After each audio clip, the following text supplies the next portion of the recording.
Hey guys, welcome back to the channel. This is story about what if Naruto was touched by the Shinigami at birth and gives him both gift and a curse mark part 1. Before I start, please do support for more amazing content and comments for part 2. Do consider to subscribe my channel and share my video to your friends and check out the description as well. Let's start the video. Naruto was running through the streets. He was weaving through the crowds of living citizens of Konoha with expert grace. His pursuers were less skilled at passing through busy streets, and he was gaining on them. But his bright orange jumpsuit shone like a beacon amongst the moderately dressed people, and they managed to keep him within their sights. Naruto didn't mind. He loved the thrill of the chase. That was why he splashed the two Chunin with neon orange paint. He threw a glance over his shoulder. They had left the busiest avenue, and the two enraged shinobi were gaining on him again. He smirked. Everything was going according to his plan. He kept his pace and headed to a certain lane. The two were almost upon him. He turned to a side street and sped up. The pair followed him. Naruto pulled on a ninja wire nearly invisible to anyone who didn't know it was there. The two Chunin entered the alley exactly as the trap sprung.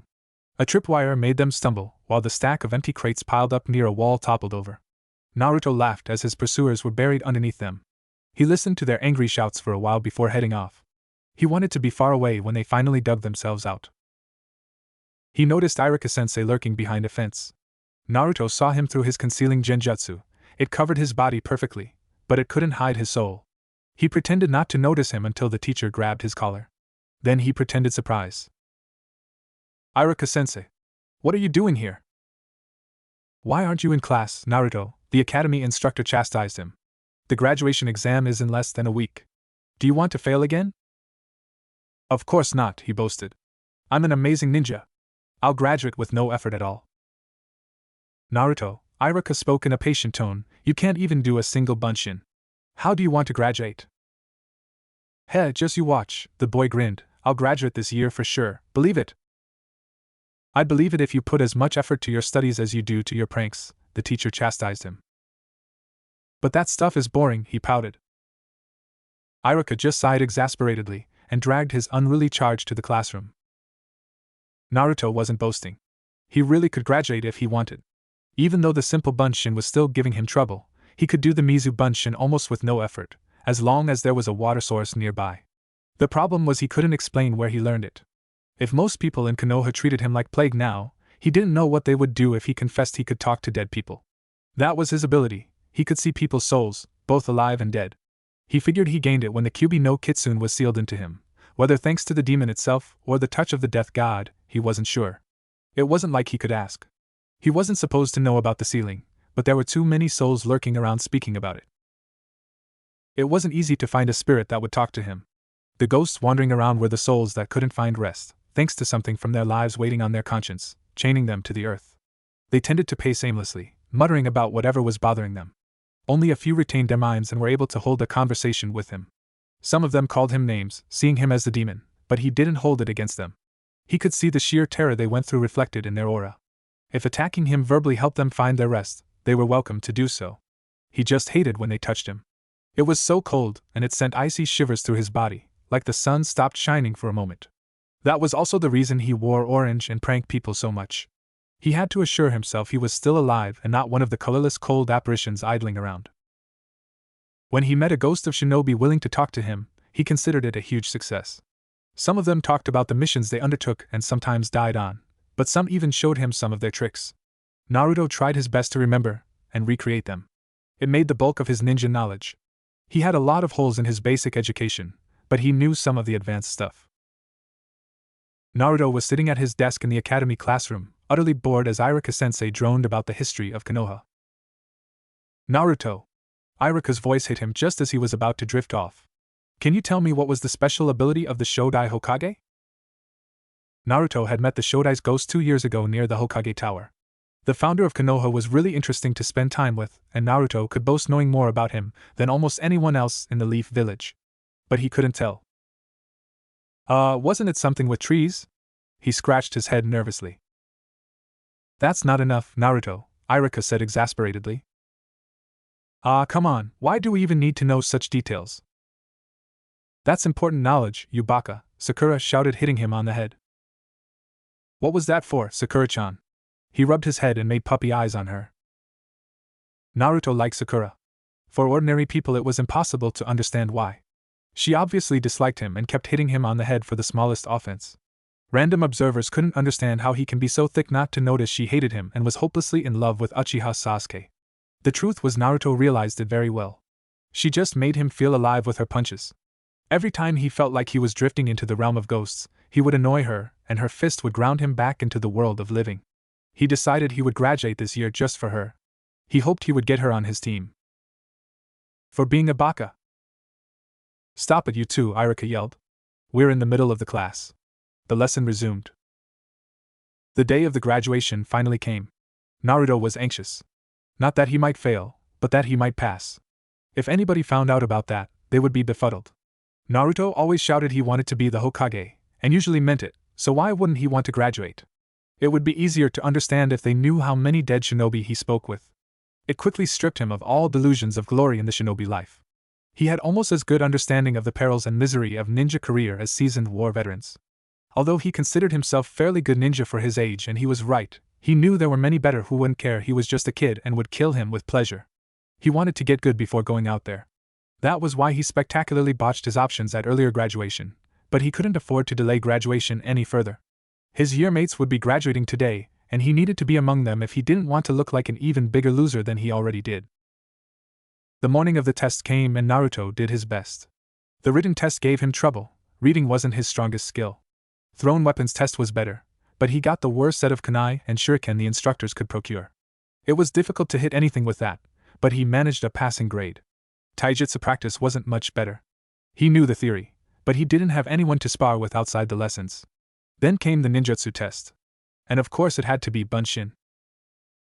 Naruto watched as the instructors called one pupil after another to a separate room. After a while they returned with a brand new Hittite. Uchiha Sasuke, Iruka called. The brooding boy got up and sauntered to the door accompanied by multiple ohs and ahs of his fangirls. Naruto pitied him. The ghosts of his murdered family followed him everywhere. He used to try to help him, but the last Uchiha was crystal clear on the fact that he would rather die than accept help from the class dobe. Sasuke passed the test and returned with a massive applause from his fan club. Now it was Naruto's turn. He covertly uncorked the water bottle hidden in his utility pouch before walking to the examination room. Well, Naruto, Iruka said, all you need to do is create 2 perfect Bunshin. Just you watch, Naruto grinned. Bunshin no Jutsu. A large cloud of smoke appeared. Naruto used it to hide his movements and silently created 2 water clones from the supply he brought along. It was a tricky business, because the amount of water was limited, but he had practiced it and proved that with enough control it is doable.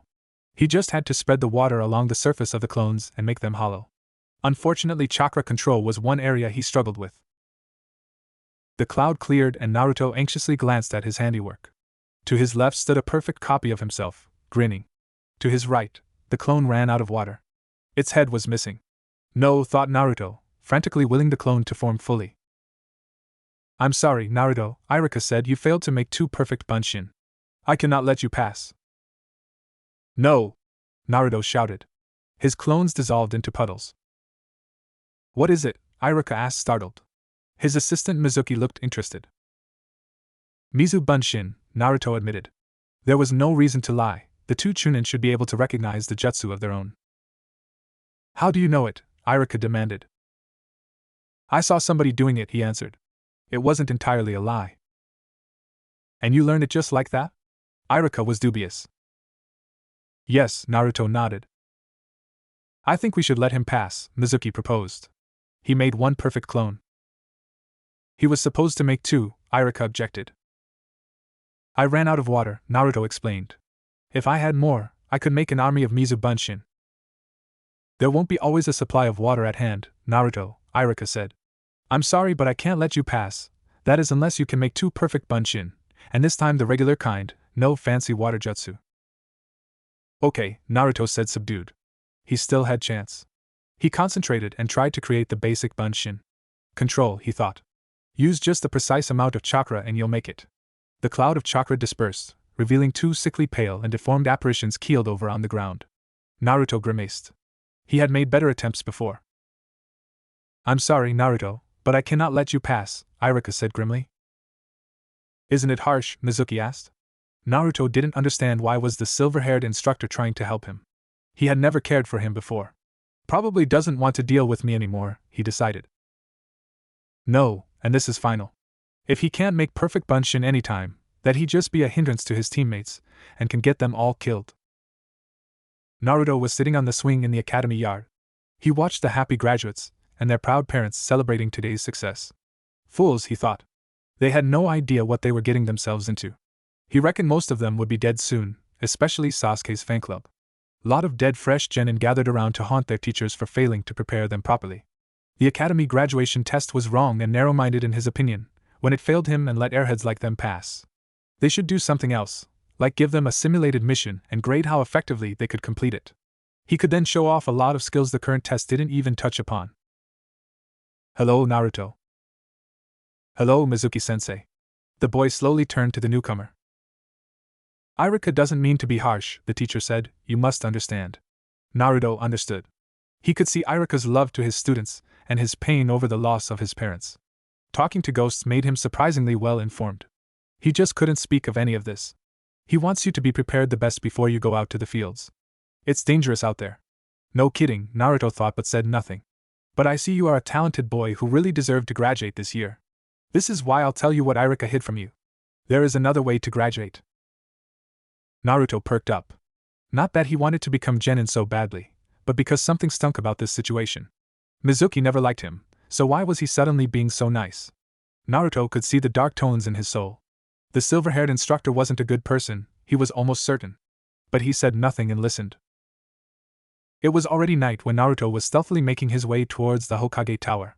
It was supposed to be the best guarded building in whole Konoha, but when somebody had talked with the spirit of the architect, it was possible to find a safe way in. It wasn't easy by any means, but Naruto was a crafty young ninja and knew a few tricks to fool intruder detecting seals, thanks to another ghost who shared his knowledge with him. The window of Hokage's office wasn't closed. Naruto sneaked through the gap.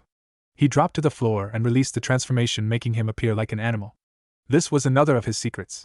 He could really change his shape, not just appearance, but when he transformed into something of different size, it was very draining on his chakra. He took a look around. Where was what he came looking for? A side door opened and the Sandaime appeared there. What are you doing here, Naruto? Naruto was sitting on the grass near the shack. Mizuki told him to wait. He was studying the Forbidden Scroll. The first jutsu was a godsend. The Kage Bunshin was exactly what he needed. He carefully studied the description and then started practicing. A few hours later he leaned against the wall with a satisfied smile. He had made it. He was tired, but he was happy. Nothing stood in the way of his graduation now. He waited for Mizuki to appear.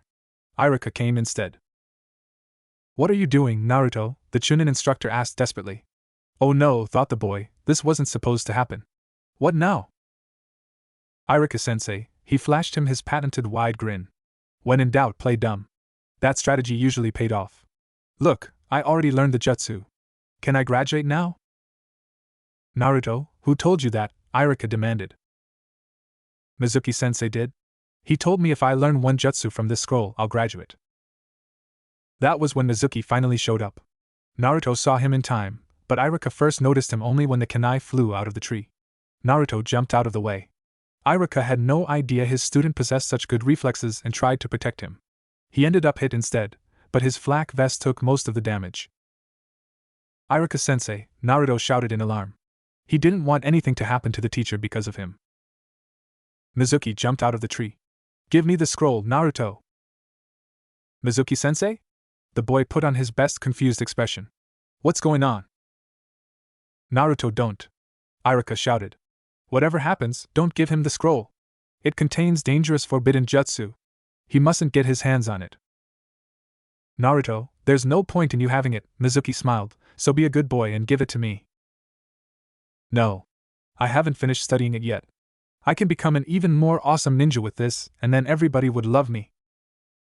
Naruto, Mizuki smiled darkly, they aren't going to love you no matter what you do. Do you want to know why? I'll tell you.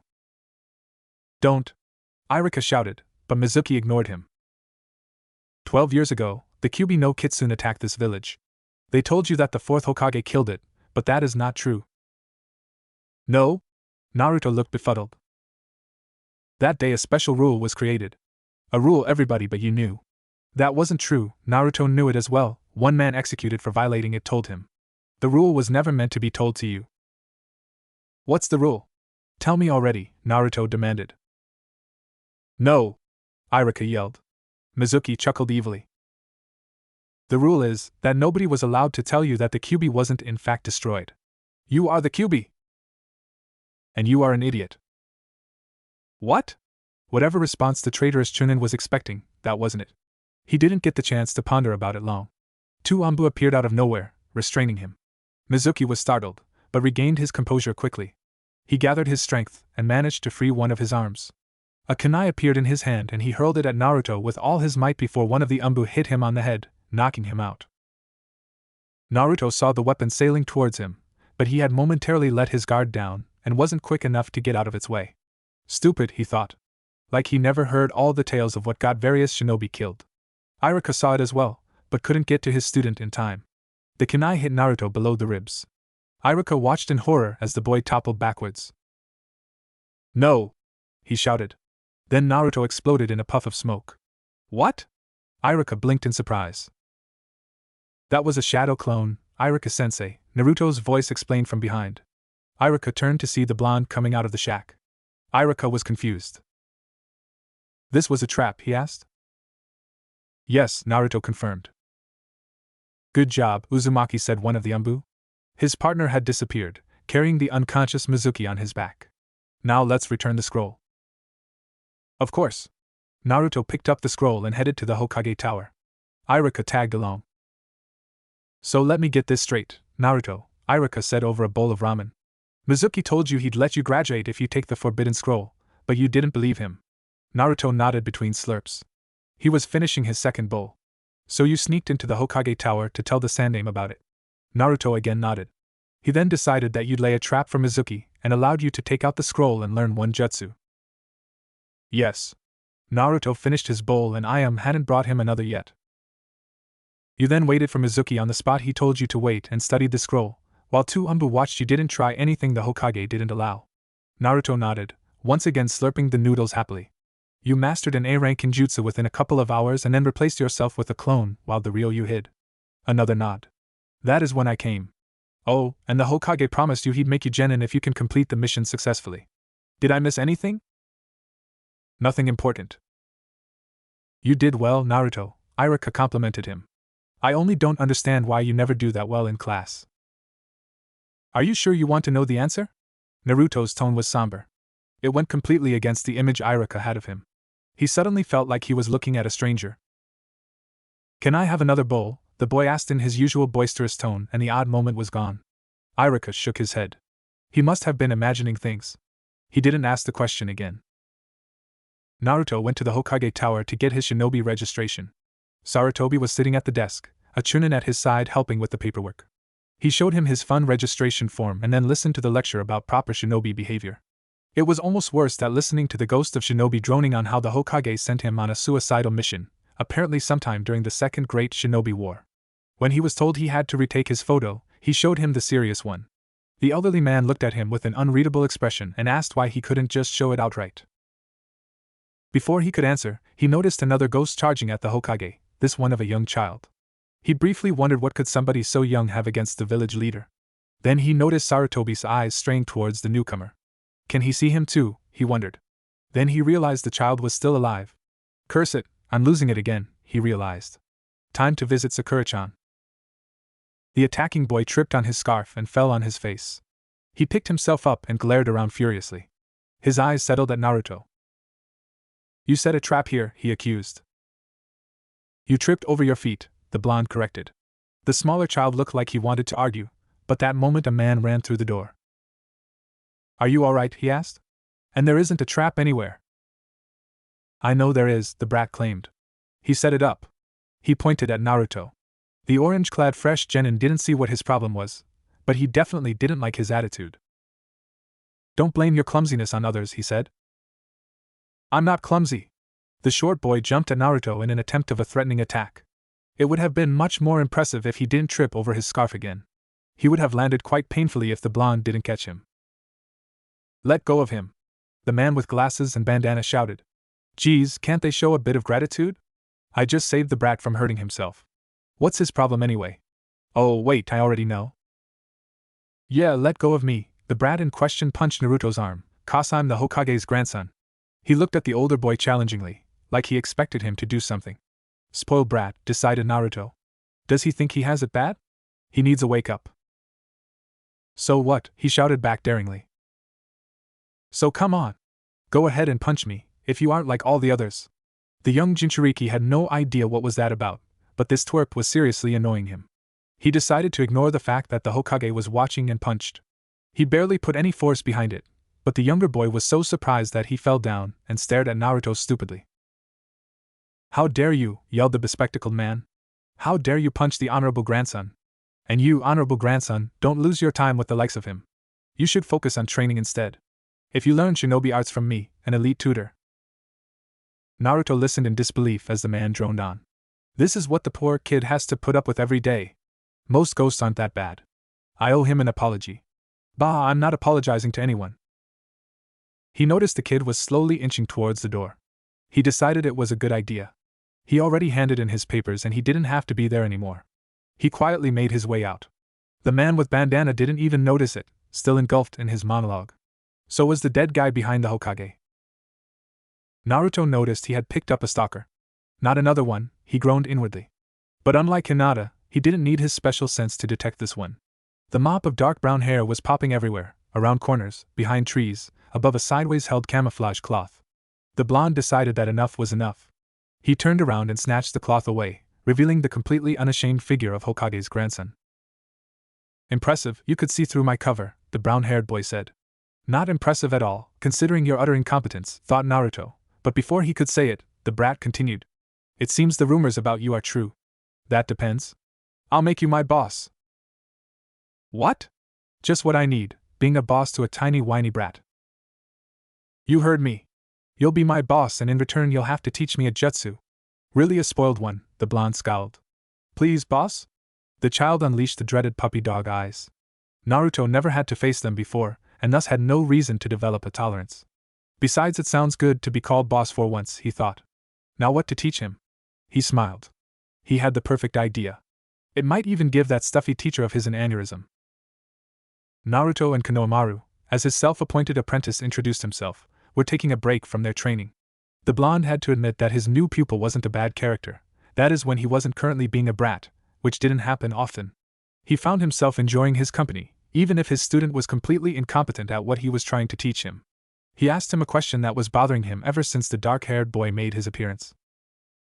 "Why do you keep attacking your grandpa like that?" Konohamaru then launched into an explanation of his name, and the so-called curse it meant for him. Naruto listened in silence. "You got it backwards," he said when the younger boy finished. "You have to first become a great and respected ninja and only then you can be considered for the new Hokage. And that isn't going to happen if you insist on being a brat." "What do you know about me?" Konohamaru shouted in rage. "Seems we're back to brat again," he sighed. "If that's how you want to play.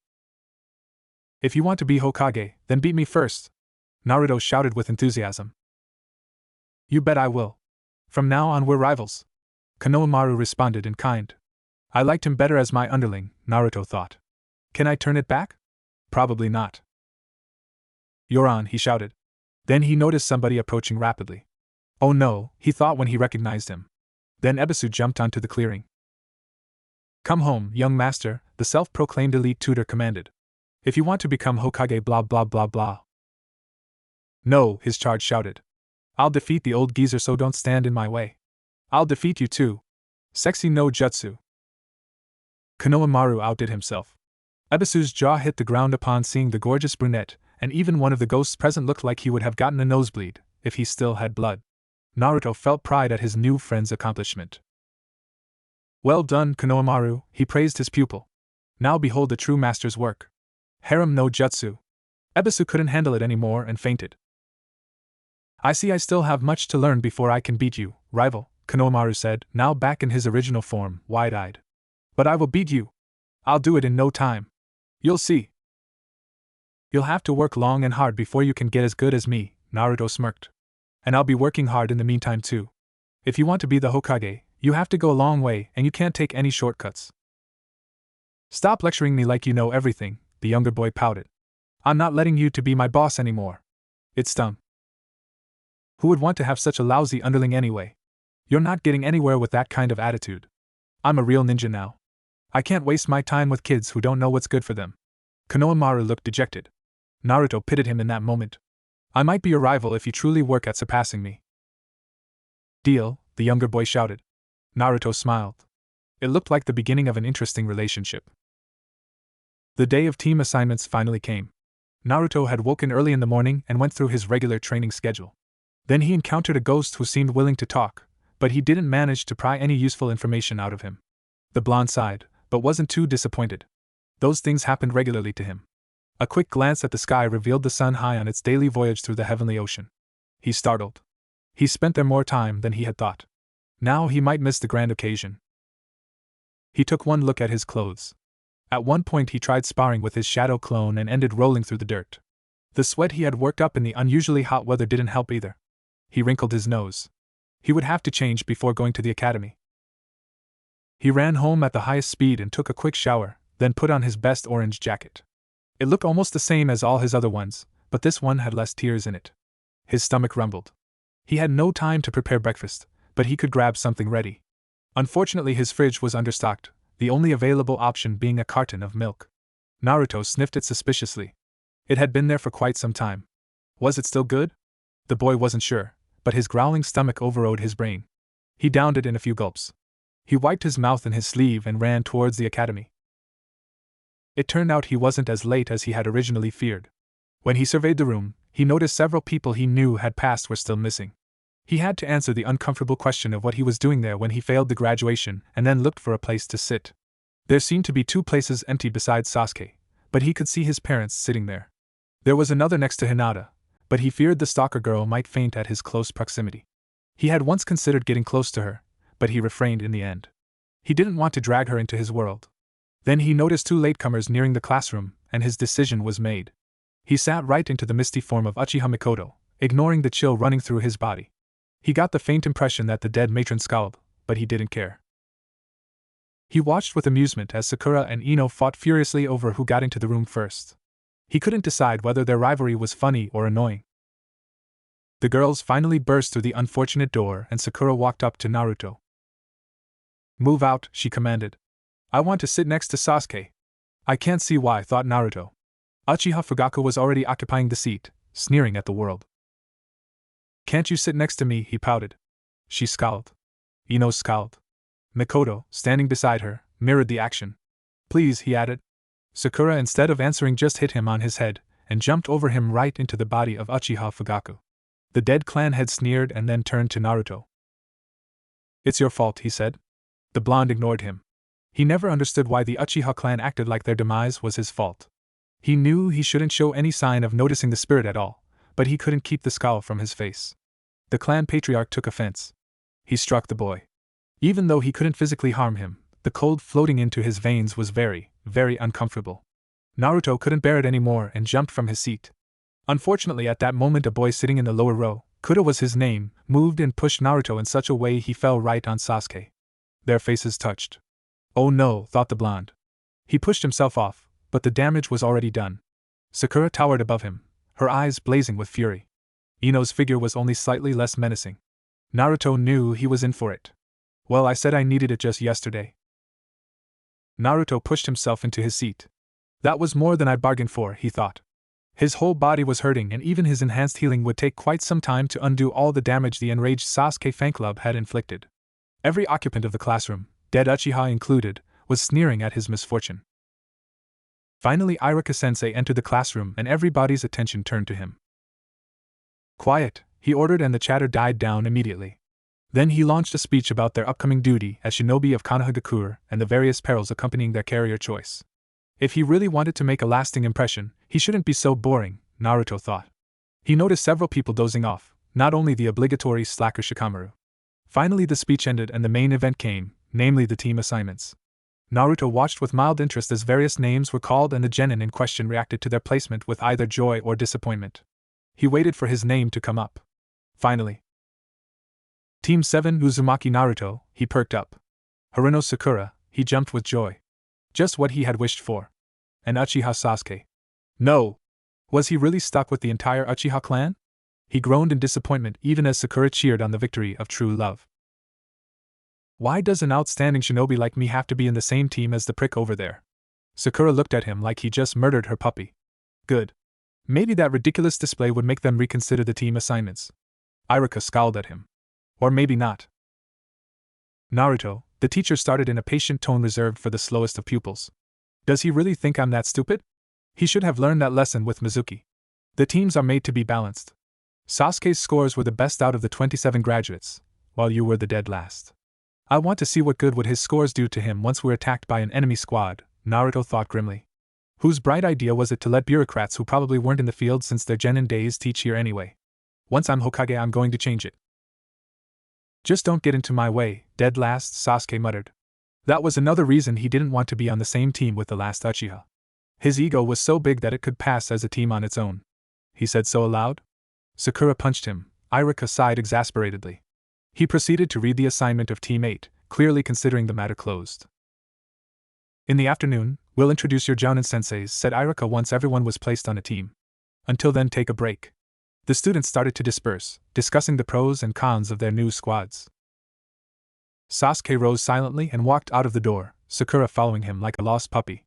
Sasuke pretended she didn't exist. Naruto scowled. This wasn't good. They were supposed to be a team and they weren't able to get on with each other. That would make them fail their sensei's test for sure. Naruto had heard about the test from one poor little graduate who failed it, and was so desperate he committed suicide. He then wandered around the training grounds, muttering about teamwork, bells and one-eyed perverts. Naruto never quite gathered what exactly was the test like, but he knew it was a team pass or fail. He had to explain it to his teammates, and get them to at least tolerate each other for the time being, else they were sure to fail. For a moment he considered failing on purpose to get out of Sasuke's team, but then decided against it. Considering what trouble he had with graduation this year, they might be able to block him entirely the next. And besides, he really wanted to be with Sakura. It meant he had to talk to two people who didn't want to speak to him. He sighed and went to search for his wayward teammates. He found Sakura easily. She was sitting alone on a park bench, looking dejected.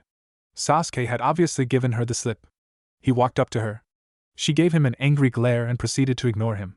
This wouldn't do. Hello, Sakura-chan, he greeted her. She didn't deign him with an answer. Can I sit with you, now we are teammates? No. Her tone didn't leave any doubt she really meant it. That wasn't good. I need to talk to you, he announced. Get lost, she scowled. It's important, he said seriously, but she was unimpressed. I'm not interested. It's about the team. He couldn't give up. It didn't sit well with her. I said get lost. Her cute face scrunched in annoyance. That's a bad attitude to have, Naruto couldn't help but say. It wasn't the smartest thing to do. I said shut up, Baka. Sakura cracked her knuckles. Do you want to stay in the team with Sasuke? He fired his most powerful weapon. She hit him. Leave me alone, the pink-haired girl shrieked. I'd won Sasuke's heart a long time ago if you weren't interfering all the time. I don't want to have anything to do with you. That's a problem, he pointed out. We're teammates now, remember? Get lost. Her eyes were blazing with fury. Naruto realized that reasoning would get him nowhere and left. He tried to talk to Sasuke, but he doubted he'd get a better response. He found the dark-haired boy on a balcony, eating his lunch and brooding. His family stood with him and greeted Naruto with icy glares. Sasuke simply ignored him. I need to talk to you. No reaction. Naruto mused whether it was better or worse than Sakura. Our Jounin-sensei will give us a test to see whether he'd take us or send us back to the academy. I don't know what the test is, but it's a test of teamwork. Whole team either passes or fails. Sasuke didn't show whether he heard him at all, but Naruto thought he noticed a glimmer of interest in his eyes, but with the Uchiha it was hard to tell. He hoped it wasn't just his wishful thinking. That's all. I'll be going. Sasuke continued eating his lunch. Naruto could only pray that he remembered his words. He didn't dare to hope that Sasuke would take them to his heart. After all, an Uchiha would never take advice from the class dobe. Naruto returned to where Sakura was still sitting. If she didn't want to talk to him, she sure would talk to Sasuke. The dark-haired boy was still preoccupied with his lunch and was unlikely to show up anytime soon. He was unlikely to show up here at all, period. He took a deep breath and performed the henge. He had a funny feeling in his stomach, but he wrote it off as anxiousness. He walked up to Sakura. The girl started glowing when he neared her. Naruto briefly wished she looked at him that way. Hello, Sakura, he said, trying to sound as uncaring as he could. As Sasuke-kun, the girl blushed. Her green eyes were full of hope. Naruto suppressed the urge to groan. Was that how their team was going to be? There were dead fangirlish excuses for Kunoichi running around everywhere. Sakura, I have to talk to you about the team. Yes, Sasuke-kun, she beamed. We're together. Isn't it wonderful? It is. Sakura shone like a light. Naruto got a bad feeling in his stomach. Come to think of it, the feeling in his stomach had been going progressively worse for some time. He had to admit it wasn't only anxiousness. But he had to finish this talk, then he could go. And if you want to stay on the same team with me. What do you mean? The pink-haired girl interrupted. Of course I want to stay with you. I love you, Sasuke-kun. That's well, he nodded approvingly. So if you want to stay on the same team with me, you'll have to do as I say. Crap, I didn't mean it to sound that way. Of course I'll do anything you say, Sasuke-kun. Sakura's expression revealed she thought of being kissed. That girl does have a one-track mind, thought Naruto. And I have to finish it soon, I'm getting worse. Well, later today. We'll go on a date? The pink-haired girl looked so hopeful he felt like a villain for crushing her expectations. No. Sakura looked utterly dejected, but he could find no sympathy for her in himself. His stomach was seriously aching now and the pink airhead was stalling him with her fangirlism. What I meant to say was that after the Jounin-sensei comes to pick us up crap, thought Naruto as his stomach rumbled. Screw the talking, he had to go pronto. I'll tell you later, he said and ran towards the facilities. He ended up staying too long there, all the time cursing the spoiled milk he had drunk for breakfast. Why couldn't he go hungry? If it makes them fail the test. When he finally dared to leave the toilet, the break was almost over. Sasuke had finished his lunch in the meantime. Sakura had spotted him and trailed after him, making an utter fool of herself. He could only follow them into the classroom and wait for the Jounin to come. They had been waiting for hours now. All the other teams had left with their senseis, only theirs didn't show up yet. Even Iruka-sensei had gone home quite some time ago, so it was only the three of them and Sasuke's dead family now. They had made no secret about their displeasure with Naruto being on the same team as Sasuke, and they had quickly driven the orange-clad boy into the furthest corner of the room formed the last Uchiha. The two living occupants of the classroom were ignoring him, Sasuke brooding, Sakura staring at Sasuke. Naruto was getting jittery. He had to sit here, he couldn't get out because their tardy sensei could show up anytime, he couldn't talk to his teammates, because they didn't want to talk to him, he couldn't train inside the classroom, because he wasn't sure how much he can trust those two. Oh, and he really shouldn't break all the furniture as well. There was only one thing left to do and he wasn't sure whether pranking their new teacher was a good idea. He was nearly convinced it wasn't, but the boredom and the glares were slowly driving him out of his mind. It didn't take long for him to reach the stage when he couldn't restrain himself any longer. He got up from his seat and looked around for things he could use. There wasn't much in the nearly empty classroom, only some chalk, one blackboard eraser and a pointer. There weren't even any papers in the teacher's desk, Iruka had taken them when he left. What are you doing, Naruto? Sakura asked in an accusing tone. The blonde ignored her. He took the biggest chunk of chalk and inscribed something onto it with a saman. Then he placed it over the door. That's what he gets for being late, the orange-clad boy answered. I'm not involved in this, the pink-haired girl declared, but Naruto noticed the glint of amusement in her eyes. Like a Jounin would fall for such a stupid trap, Sasuke scoffed. His family was scowling at the demon vessel, but that was nothing new.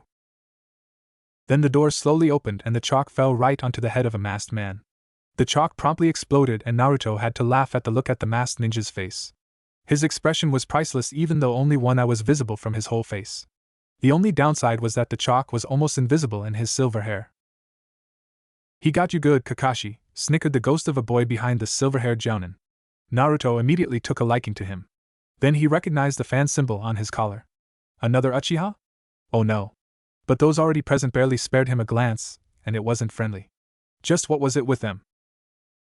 I'm sorry, sensei, I tried to stop him, Sakura stammered. Liar, Naruto thought. She was barely restraining herself from laughing at the sight of the ninja frantically trying to get the powder from his hair. Sasuke looked even more brooding than ever. His family, on the other hand, was clearly furious. What is he doing here? How dare he? The thief! And the traitor! Death to the both of them. Now that sounds like there is some interesting history there, the blonde mused. I wonder what it could be.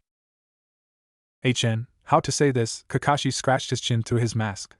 A white smear appeared on the black cloth. My first impression of you is I don't like you guys. What? The Uchiha boy behind Kakashi shouted. They're wonderful. Just like we were. Or is that why you don't like them? If only Sensei was here. Sakura seemed downtrodden. Sasuke, his usual broody self, the dead Uchiha clan, was scowling fiercely than ever before. Meet me at the roof in 5 minutes, he ordered, and disappeared in a swirl of leaves. I wonder how long we'll have to wait for him this time, Naruto mused. It's not like the trip up there takes any more than a minute. As he walked up, another thought occurred in the blonde's mind. He's one-eyed and late. Could he be the same guy the dead kid was talking about? I hope not, because if he is, then we're in a world of trouble. They had been sitting on the rooftop for only a quarter an hour when the silver-haired man finally decided to show up. His mask was pristine black. Good work with the chalk, the Uchiha kid following him told Naruto. He had to go home for a new mask. Naruto smiled at that. The dark-haired boy with goggles was startled. You can see me? Naruto nodded slightly. Wonderful, he shouted. The rest of Uchiha clan was watching disapprovingly. The boy stuck out his tongue on them, to the amusement of Naruto. Anything funny? Kakashi asked. The blonde shook his head. Sakura scowled at him. Stop it, Baka. Sorry, Sakura-chan. He flashed her his biggest grin. She scowled deeper. Some people were impossible to please. Well, now everyone is paying attention, the Jounin started. Let's begin with introducing ourselves. What do you want to know? The only living girl here asked. How about your likes, dislikes, your dreams about the future and things like that? The one-eyed man replied unenthusiastically. Why don't you introduce yourself first? Naruto suggested. Yes, Sakura agreed. You look kind of suspicious. Yes, the dead Uchiha boy shouted. So this is Hatake Kakashi. He is the biggest prick you'll ever meet. His hobbies are reading porn, failing students, and let's not forget reading porn. His dream for the future is to get an even bigger stick up his rear. Naruto had to bit his tongue to prevent laughing aloud. Oh, me? The masked man looked like it was the biggest bother ever. My name is Hatake Kakashi. Silliest name ever, his companion commented. I have no desire to tell you my likes or dislikes. You're still under 18, the goggled boy added. Dreams for the future, Still not a shred of imagination, the boy sighed. And I have a lot of hobbies. Like reading one book over and over again. So all he told us is his name, Sakura scowled. I don't understand how she was the smartest girl in class, if she cannot deduce anything from this, Naruto mused. Though compared to the rest of Sasuke's fan club. Now it's your turn, Kakashi said. Let's start on the right. Yash. My name is Uzumaki Naruto. What I like is cup ramen. What I like even more is when Irika-sensei pays for my ramen. What I dislike is waiting 3 minutes for my ramen to cook. And my dream is to surpass the Hokage. You told us nothing about yourself, so don't expect us to tell you anything in return, he thought. Hobbies, pranks, I guess. I see, muttered Kakashi in a way that indicated he didn't see at all. Naruto was liking him less and less, and he never liked him to begin with. Next, the Jounin commanded. My name is Uchiha Sasuke. There are a lot of things I dislike, and I don't really like anything. Moron, the goggled Uchiha boy commented. And I can't really call it a dream, but I have an ambition. The resurrection of my clan and to kill a certain man. As expected from my son, Fugaku said. Kill the traitor, Sasuke. The rest of his clan nodded vigorously, only the one behind Kakashi looked troubled. Sakura looked at her idol with hearts in her eyes. Kakashi's expression was unreadable. Naruto didn't like it one bit. This was the first time he heard Sasuke say that, and he was taken aback at the sense of dark purpose radiating from the boy. I definitely have to do something about it, he decided. Oh. And lastly the girl, the Jounin pointed at Sakura. It sounds like he didn't even bother to learn our names beforehand, Naruto realized. Did he decide to fail us the moment he was assigned to us? Well, looking at us I can't really fault him, but shouldn't he at least pretend to try? My name is Haruno Sakura, the pink-haired girl started blushing. The thing I like, her eyes flickered to Sasuke, well the person I like is her blush deepened, and my dream for the future her face now competed with her dress. Oh yeah. Just like Rin, grinned Kakashi's dead follower. What I dislike is Naruto. She didn't have to shout it, the blonde thought. I take it back, the boy with goggles said. She's nothing like Rin. My hobby is once more. She looked at Sasuke and giggled. Kakashi rolled his single eye. Okay. So far for the introductions. Tomorrow we'll start our duty as shinobi. Yeah, duties. Naruto shouted, mostly to relieve the tense atmosphere. The attempt completely failed. First, we are doing something only with the four of us, Kakashi announced. Not that again. His companion grabbed his head. Can't you skip it for once? Kakashi didn't answer, being unable to hear him. Naruto was now genuinely interested and also a bit apprehensive. Was that the dreaded genin test? What is it? He shouted to relieve some of his anxiety. Survival training, the silver-haired Jounin answered. No! Anything but that, the boy with goggles wailed. Survival training, Naruto asked. Why is our first duty training? Sakura added. We had enough training at the academy. And it prevented you from chasing Sasuke more, didn't it? Naruto couldn't help but think. This isn't normal training, Kakashi explained. This time I'm your opponent. Can't you skip it for once? The dead Uchiha made a show of tearing out his hair. Then what is it? Naruto really wanted to know. Kakashi chuckled. The blonde could easily detect the nasty undertones. What's so funny, sensei? Sakura asked. Well, it's just that when I tell you this, you guys are totally going to freak out. Which is exactly what you want, you sadist, Naruto thought. Freak out? He asked aloud. He freaked out when sensei told us, his dead teammate revealed with a snicker. Of the 27 graduates, only 9 will be chosen to become genin, Kakashi announced. Liar, the boy with goggles shouted. The rest will be sent back to the academy. This training is a very difficult exam with a failure rate over 66%. In Kakashi's rendition it's 100, his companion commented. So he really is the one who drove that poor kid to suicide, Naruto mused, and he looks totally unrepentant. Sakura looked startled, Sasuke brooded. His dead family was furious. Don't you dare fail my son, Fugaku snarled. Mikoto nodded in agreement, the expression in her eyes fiery. Kakashi was oblivious to them. I told you you'd freak out, he started laughing. I really don't like him, Naruto decided. Shouldn't I fail on purpose just to get out of this freaky team? Then Kakashi's dead teammate kicked the giggling Jounin. Cut it off, he shouted. If only sensei could see you now, he would be ashamed. Naruto decided that this team had its redeeming qualities. What? But we worked so hard. What's the point of graduating? Naruto wanted to shout something else, but he restrained himself from calling his new sensei names. Oh, that, Kakashi said lazily. This was just to select those who have the chance to become genin. Everybody present, alive or dead, scowled at him. The silver-haired ninja was completely unperturbed. What? Anyway, tomorrow you have to show your real skill on the training ground, Kakashi announced. That's not true, the ghost of the Uchiha boy disagreed. Bring all the shinobi tools you have. Oh, and skip breakfast, you might throw up. You'll come hours late again, his dead teammate pointed out. The details are on this paper. And don't be late tomorrow, the silver-haired man commanded. Like it matters, his companion snickered. You're going to be 3 hours late as usual. Honestly, Kakashi, even I wasn't that bad. Might throw up, Sakura worried. Is it really that tough? Tougher, the boy with goggles replied. Kakashi then handed each one of them a paper. The pink-haired girl studied hers like her life depended on it. Sasuke scanned his and then crumpled it. My son will not fail, Fugaku said. Naruto briefly wondered whether the last living Uchiha in Konoha could hear it. Don't even bother reading it, the dead Uchiha outcast advised Naruto. I'll tell you how to pass the test tomorrow. The orange-clad genin shot him a questioning look. The ghost nodded. Kakashi disappeared in a swirl of leaves. Sasuke got up and walked away, his dead family and Sakura trailing behind him. Naruto remained on the roof alone only with his new friend. So what should we do tomorrow? He asked. And why do you want to help us? And by the way, what's your name?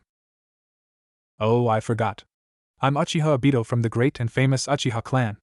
Or it once used to be a great and famous clan, he added downtrodden. And I want to help you because it would help Kakashi. He really needs to get a life, even if it means getting stuck with your jerks of teammates. And besides, it would be wonderful to finally have someone to talk to. That it would, Naruto agreed. But don't you mind Sasuke's entourage? I noticed they weren't looking at you too friendly. Bah, Obito shrugged, that doesn't bother me. They did it as long as we were alive, there's no reason for them to stop now that I'm dead. But enough about me for now. I'll tell you about the test quickly before I have to go haunt Kakashi again. That man really cannot be left alone, lest he does something stupid. Naruto laughed heartily. This ghost was enough to endure the rest of his team for.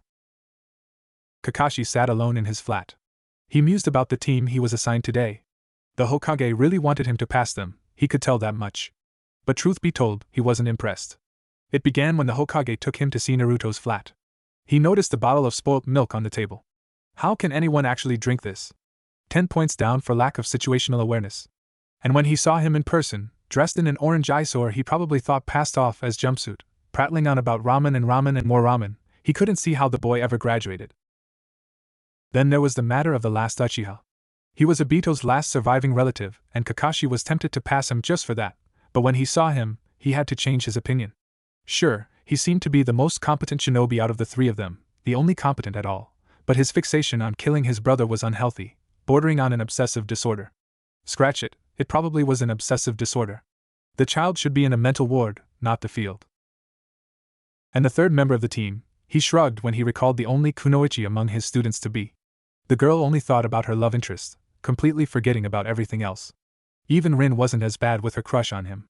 Well, the crush maybe was, but at least she was a competent medic. Sakura didn't seem to have any redeeming quality. Girls like her usually didn't survive their first battle.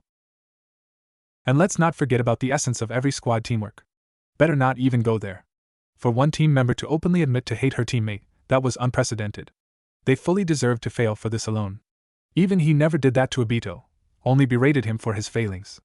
Well, Obito would disagree, but Kakashi wouldn't hear him, so it didn't matter. Really, he would be doing them a service by failing them tomorrow. Such stupid punks wouldn't be able to survive in the field anyway. He understood what the Hokage was trying to do, give him a squad that would resemble his old one. Well, it wasn't working. If anything, it made the situation even worse. They were a twisted caricature of what his team used to be, and even looking at them hurt. Especially Naruto. His sensei gave his life and soul for Konoha, for creating a warrior to protect it, and his sacrifice was wasted on the orange idiot. It was disgusting. It was all he could do to restrain himself from kicking the annoying goofball there and then. The only thing that helped him accomplish the feat was the thought of what he would do to him tomorrow. Yep, 1,000 years of pain were definitely on tomorrow's schedule. Then Obito entered the room, unnoticed by its other occupant. "Hey Kakashi," he shouted in his face. "You're going to pass them tomorrow, understand?" No reaction. Obito sighed. "Are you brooding again? You know this isn't good for your health. You really should get a life." Kakashi didn't hear him. The dead Uchiha scowled. "You're ignoring me just like you always did. Typical. Waste your time remembering things long gone. You know what? I didn't die to save you just so you can waste your time away. Do you hear?" He didn't. The boy with goggles sighed in exasperation. "Brood all you want, Kakashi, but if you fail them tomorrow, I'm going to haunt you for the rest of your life." He conveniently forgot the fact that he was already doing it, to absolutely no avail. Kakashi didn't react. He never did.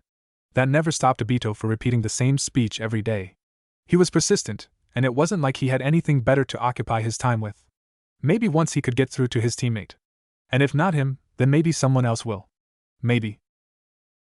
The morning dawned bright and clear, when the three genin gathered on Training Ground 7. All of them were carrying large backpacks on their backs and all of them were yawning, Sasuke and Sakura from not being used to getting up so early in the morning, Naruto from being awake most of the night.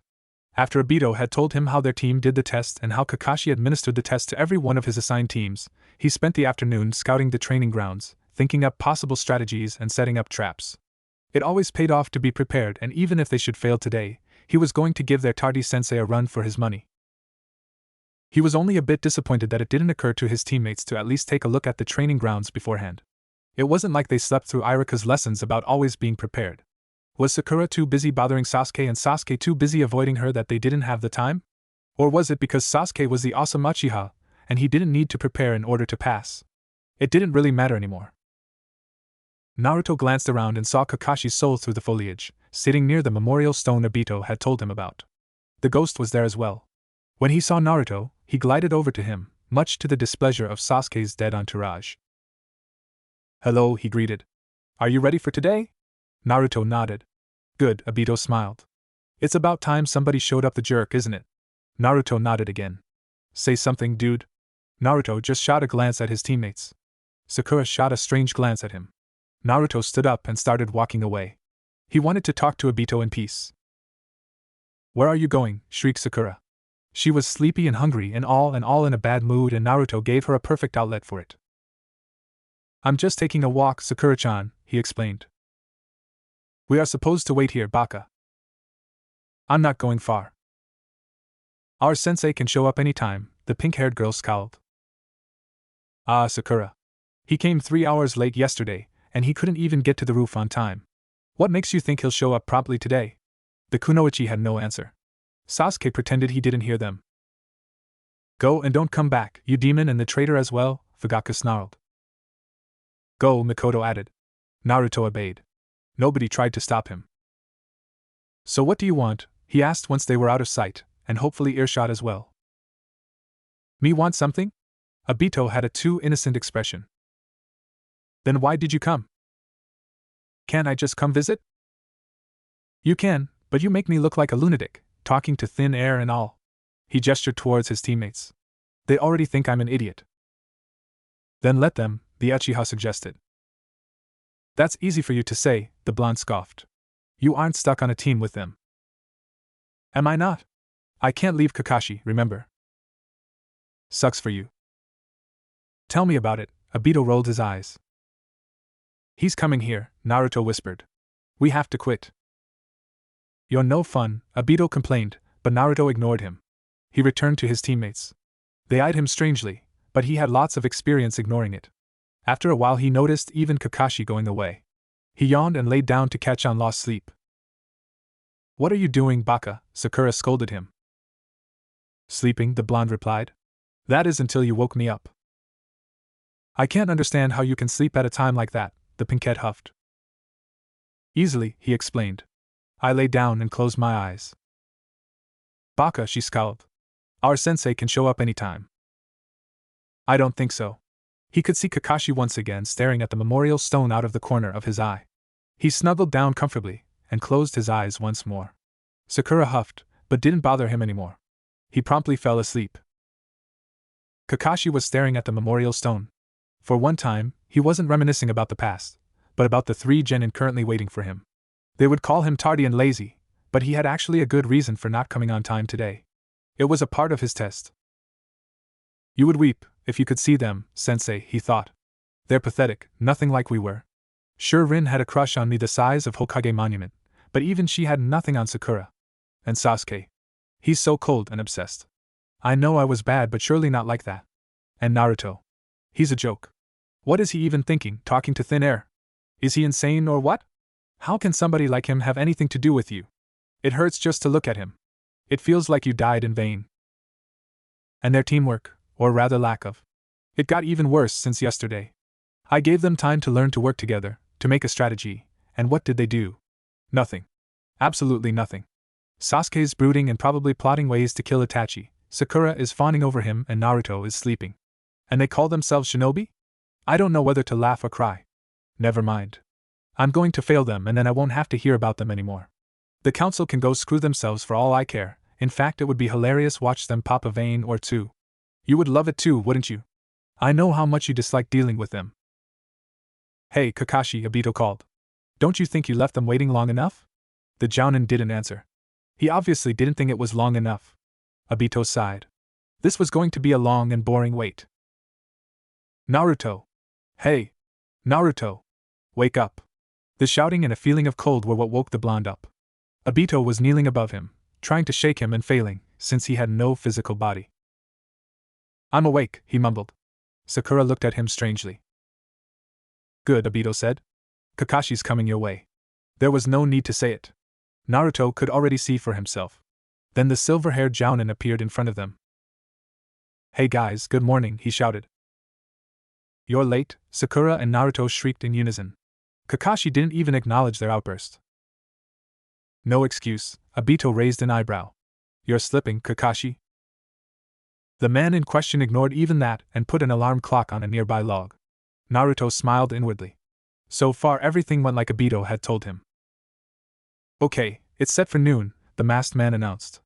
Then he showed them 2 bells tied with strings. Here are 2 bells, he said like they couldn't see them for themselves. Your task is to take these from me before the time's up. Those who don't have bell by noon get no lunch. I'll not only tie you to one of those stumps, but I'll eat my lunch right in front of you. It's official, Naruto thought, he is a sadist. Sasuke's and Sakura's stomachs rumbled. Naruto had done as Obito told him and ate his breakfast. You only have to get one bell, Kakashi continued. There are only two, so one of you would be definitely tied to the stump. And the person who doesn't get a bell fails, so at least one of you will be sent to the academy. Most likely all three, Kakashi thought.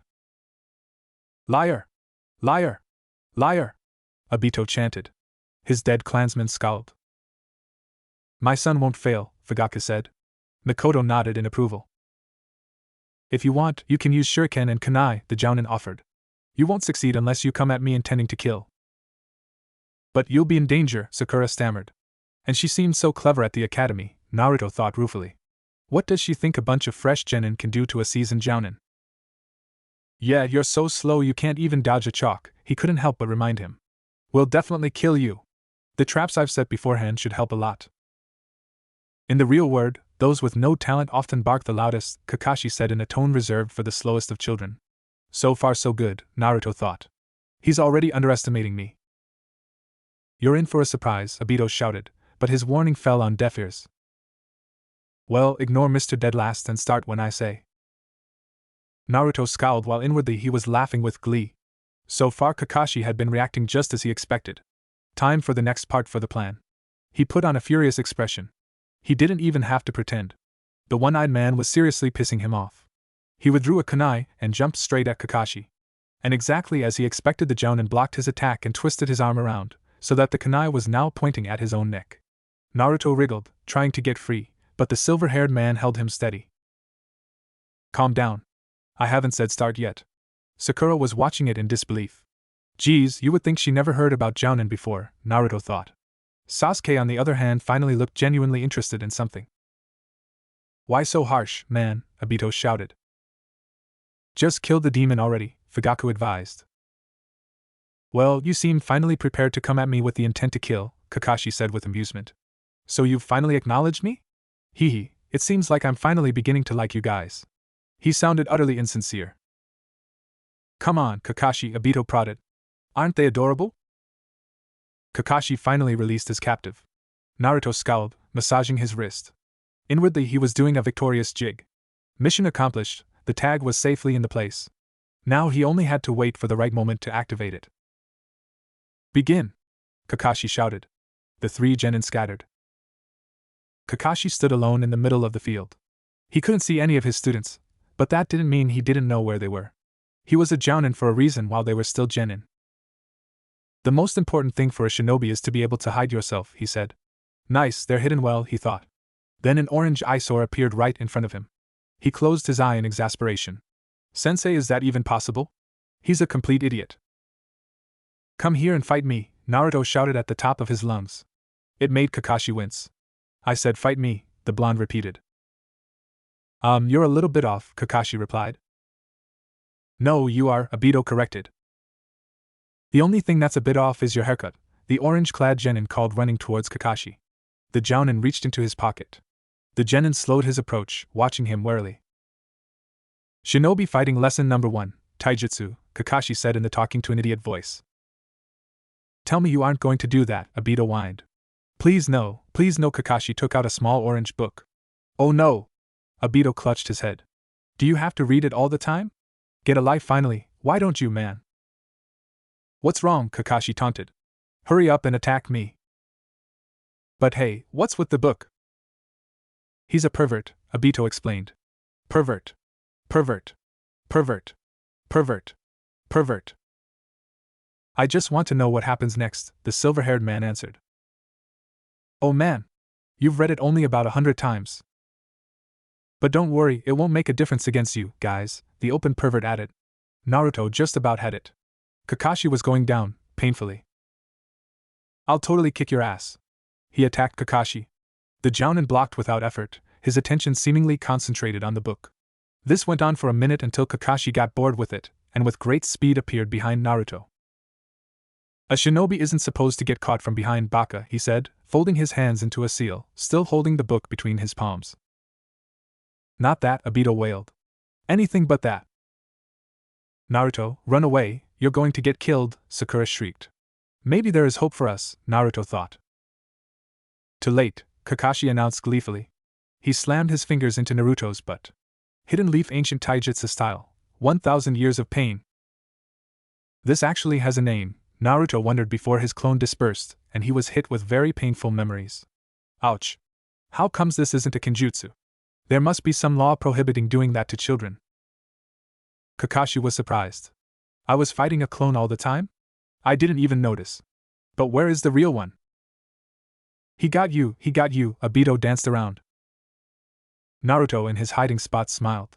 He had gathered a lot of information about Kakashi's fighting style, and he discovered that Sakura might be willing to cooperate after all. Things were looking up. Then Sasuke decided to attack. It seemed like the perfect opportunity. Kakashi was distracted, puzzling over what Naruto had just done. He launched multiple shuriken at him. Kakashi batted them away without even looking. A set of kunai came after that, and this time the jounin was hit. Or so Sasuke thought, because the next moment he turned into a log. Kawarimi? Crap. He now knows where I am. He quickly jumped from his hiding position, but it did him little good. Kakashi appeared right in front of him, the infernal book in his hands. So, the village's most powerful clan, the Uchiha clan. This could be interesting, he drawled lazily. Sasuke's only response were thrown shuriken. Such obvious attacks are useless, Kakashi taunted. That was when he noticed one of the projectiles cutting a wire. A trap? A number of kunai sailed towards him. He evaded without trouble. The Sasuke jumped at him and engaged him in close combat. Naruto was running through the woods. He could see Sakura's soul in front of him clearly. It didn't take him long to reach the girl. Sakura-chan, he whispered. What do you want, Baka? Do you want to pass? Of course. Then we have to cooperate. Cooperate with you? She scowled. I won't let Sasuke fail. You won't. Whole squad either passes or fails. What? But Kakashi-sensei said. And you believed him. He is testing our will to stick together by pitting us against each other. And I'm supposed to believe that, Baka?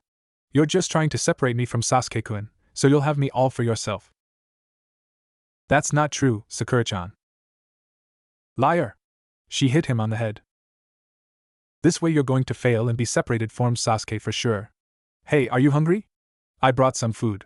He showed her a box of onigiri. Sakura's stomach rumbled loudly. You brought food? But Kakashi-sensei said. And once again you believed him. He lied once, why can't you believe he lied again? But he's our sensei. And he's testing us. Eat up. Your brain is going to work better with some fuel.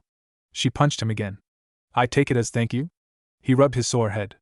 Then he was assaulted by memories from a dispelled clone. Kakashi just got Sasuke, he announced. What? Sakura startled. How do you know? Naruto ran through the memories in his head. The Uchiha had put up quite a fight, but to no avail. Kakashi was too good for him. And in the end, what had possessed him to stand so long on one spot? Wasn't he supposed to be a genius? He should know better than that. Now I know you are a liar, the pink-haired girl scoffed. Get lost, I don't want to do anything with you. She stood up and ran off. Naruto sighed. This wasn't going well. He created a Kage Bunshin to follow Sakura and went to find Sasuke, but he didn't have much hope in the Uchiha listening to him. Sakura was racing through the trees. She had to find Sasuke-kun quickly. She couldn't believe Naruto when he said that Sasuke was already defeated, but there was always doubt. What if something really happened to Sasuke-kun? Then she saw Kakashi standing in front of her, reading his book like he didn't have a care in the world. He didn't notice me, he thought. Sakura, behind you. She turned startled. Kakashi-sensei was now standing directly behind her, his hands forming the rat seal. Leaves swirled around, obscuring her vision. When they cleared, Kakashi was nowhere to be seen. What was that? What's going on? Where's Sensei? She thought frantically. Sakura. That voice. Sasuke-kun. He's calling for me, Kaya. Inner Sakura was dancing with glee. She ran where she heard the voice from.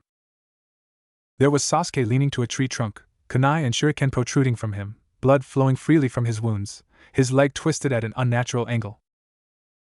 Sasuke-kun, she whispered. She couldn't believe it. So Naruto was right after all. Aya! She screamed and fainted. That might have been a bit too much, Kakashi muttered, not even lifting his eye from his book. Naruto scowled. Sakura had refused to work with him, and now she was out. And she fell for a genjutsu, of all things. Wasn't she supposed to be good with them? And Sasuke claimed he didn't want anything to do with him even though he was stuck up to his neck in the ground. His dead clansmen were standing around, talking about how this was undignified and shameful for an Uchiha, and Fugaka kept repeating that his son wouldn't let himself be captured like that. Sasuke was scowling furiously and insisted that he didn't need Naruto's help, to the approval of the rest of his clan. Naruto's suspicion that he was aware of them was strengthened. He left a shadow clone with Sasuke in case the boy changed his opinion. He now had no choice than try and get the bells by himself. It went against the spirit of the test, but he might be able to salvage the result by donating them to his teammates. He looked at the sky. Noon was nearing rapidly and his time was running out. He had to hurry. Finding Kakashi was no problem. He was still near where Sakura lay, flipping through his book lazily. It wasn't good position to launch his plan. He'd have to lure the Jounin closer to the river first. He made several clones and sent them to their positions. Then he stood at the clearing where he had fought the silver-haired man before. "Hey, Kakashi," he shouted. "Are you up for a rematch?" Kakashi sighed. Was that even possible? Didn't the kid ever learn anything? But wait, the last time it was a clone. What was this one? Was Naruto planning something? It would be better to be careful. But he was only a genin. What could he possibly do? He walked slowly towards the orange-clad boy, book still in his hand, his eye seemingly fixed on it, but his attention was elsewhere. He suspected a trap waiting for him somewhere, but he was confident he could avoid whatever the genin had prepared for him. "Say, Naruto," he drawled lazily, "what makes you think you'll fare better now that you did before?" "You'll see." Obito grinned. "It's really something. You're going to like it. Well, maybe not you, but I certainly will." "Why don't you come and see for yourself?" his loud student taunted. So it's really a trap, Kakashi thought. I wonder what it is. Probably nothing too dangerous, but what if it damaged my precious book? Nah, that would be showing him I take him seriously. He walked with the book still opened in front of his face. Maybe it was thanks to this that he missed Naruto's victorious smile. "You're going to get it," his dead Uchiha teammate shouted into his ear, which had absolutely no effect on the masked man. Naruto waited until the silver-haired man almost reached him before springing into action. He jumped forward and threw a violent kick at Kakashi, which the Jounin batted away lazily. But in the next moment he realized he was surrounded by dozens of Narutos. How did they appear so suddenly? He had no time to perform the technique. He decided it didn't really matter. What mattered was that he wasn't able to block all their attacks with one hand preoccupied. One of the clones came dangerously close to getting the bells. He escaped via a quick kawarimi and moved to put his book back into his pouch. That was when he realized he didn't have it anymore. "Loser! Loser!" Obito's sing-song dancing around.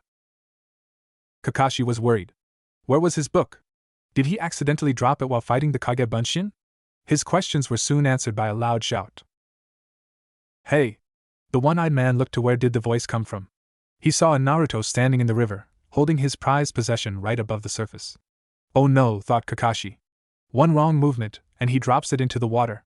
The thought was enough to make him hyperventilate. "I have your precious," the orange brat boasted. "I'll return it to you for your bells. Oh, and try something and I'll throw it into the river." It sounded like a fair trade, but the genin had made a grievous miscalculation. He had touched Kakashi's pride and love.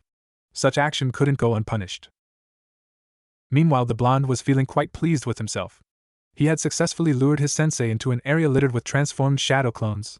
One of them had managed to successfully switch himself with Kakashi's book when the Jounin loosened his grip on it, and yet another had grabbed the Ika Ika Paradise and exchanged himself with a clone standing in the river, on a place surrounded with traps. Now he held Kakashi's prized possession hostage. From what Obito had told him, the one-eyed pervert would do anything to get it back. Kakashi reined his racing heart under control. He couldn't afford to do anything that would endanger his precious. He tried to play it cool. "And why should I care?" he shouted as disinterestedly as he managed. "I could buy another one anytime." "I suppose you might," the Jinchuriki admitted, "but it wouldn't have the author's autograph with a personal dedication." How did he notice it so soon? Kakashi sweated. "He owned you," his dead teammate gloated. "Admit it and give him the bells. You must know you lost." Kakashi refused to admit he had lost. Not to a genin. His reputation as an elite Jounin of Konohagakure was at stake. If his peers ever got wind he got bested by the village's idiot, he would never hear the end of it. He was going to show that little upstart his place. But the situation was dire, and he had to approach it with utmost caution. That was why he did something he would never admit to doing when facing somebody below Kage level. He reached to his headband and uncovered his left eye. "So you like my present," Obito squealed. "But aren't you ashamed of yourself using it now?" The living man, quite predictably, didn't respond. He opened his left eye. The red pupil with 3 spinning tomo was revealed. "I can see!" Obito rejoiced. "I can see!" The only Sharingan user in Konoha surveyed the terrain around the Naruto holding his love prisoner. Several clones were standing guard around him and bright spots randomly scattered around indicated places with high chakra concentration. Some kind of traps, he mused. I wish I knew what exactly those are. Too bad I can't see through things, now it would come handy. Never mind. If I know where they are, I can avoid them. With that thought he covered his Sharingan again. "I can't see," Obito wailed, clutching at his eyes. "I can't see. It's bad." Kakashi silently moved from his position. He had gathered enough information about the enemy, now was the time to act. A brief analysis of Naruto's defense was enough to show a glaring weakness. It was concentrated on the ground. He didn't see anything that would protect him from an attack coming from underwater. With his experience, the elite Jounin really should have known that not seeing something didn't mean it wasn't there. He reached the river not far from the Genin's position, but he was hidden by a turn in the river. He quietly slipped underwater. It was cold and he couldn't see more than an arm's length ahead, but he was used to worse. He stealthily swam towards where Naruto stood. He oriented himself by his chakra signature. It was impossible to miss. He was almost there. Only a couple more strokes and he'd be in position to attack. He'd save his precious and he'd show that little twit why he shouldn't have messed with him. Then his hand hit a ninja wire, completely invisible in the murky water, and he realized he was out of time. He jumped forward, or at least tried to. His feet found no purchase on the muddy bottom, and he slipped. He could only listen in terror as a loud splash announced his precious falling into the water. Desperation lent him speed. He reached the drowning book in an eye blink and jumped with it out of the water. He noticed Naruto's clones appearing around him, but he paid them no mind. One quick kawarimi got him out of their reach.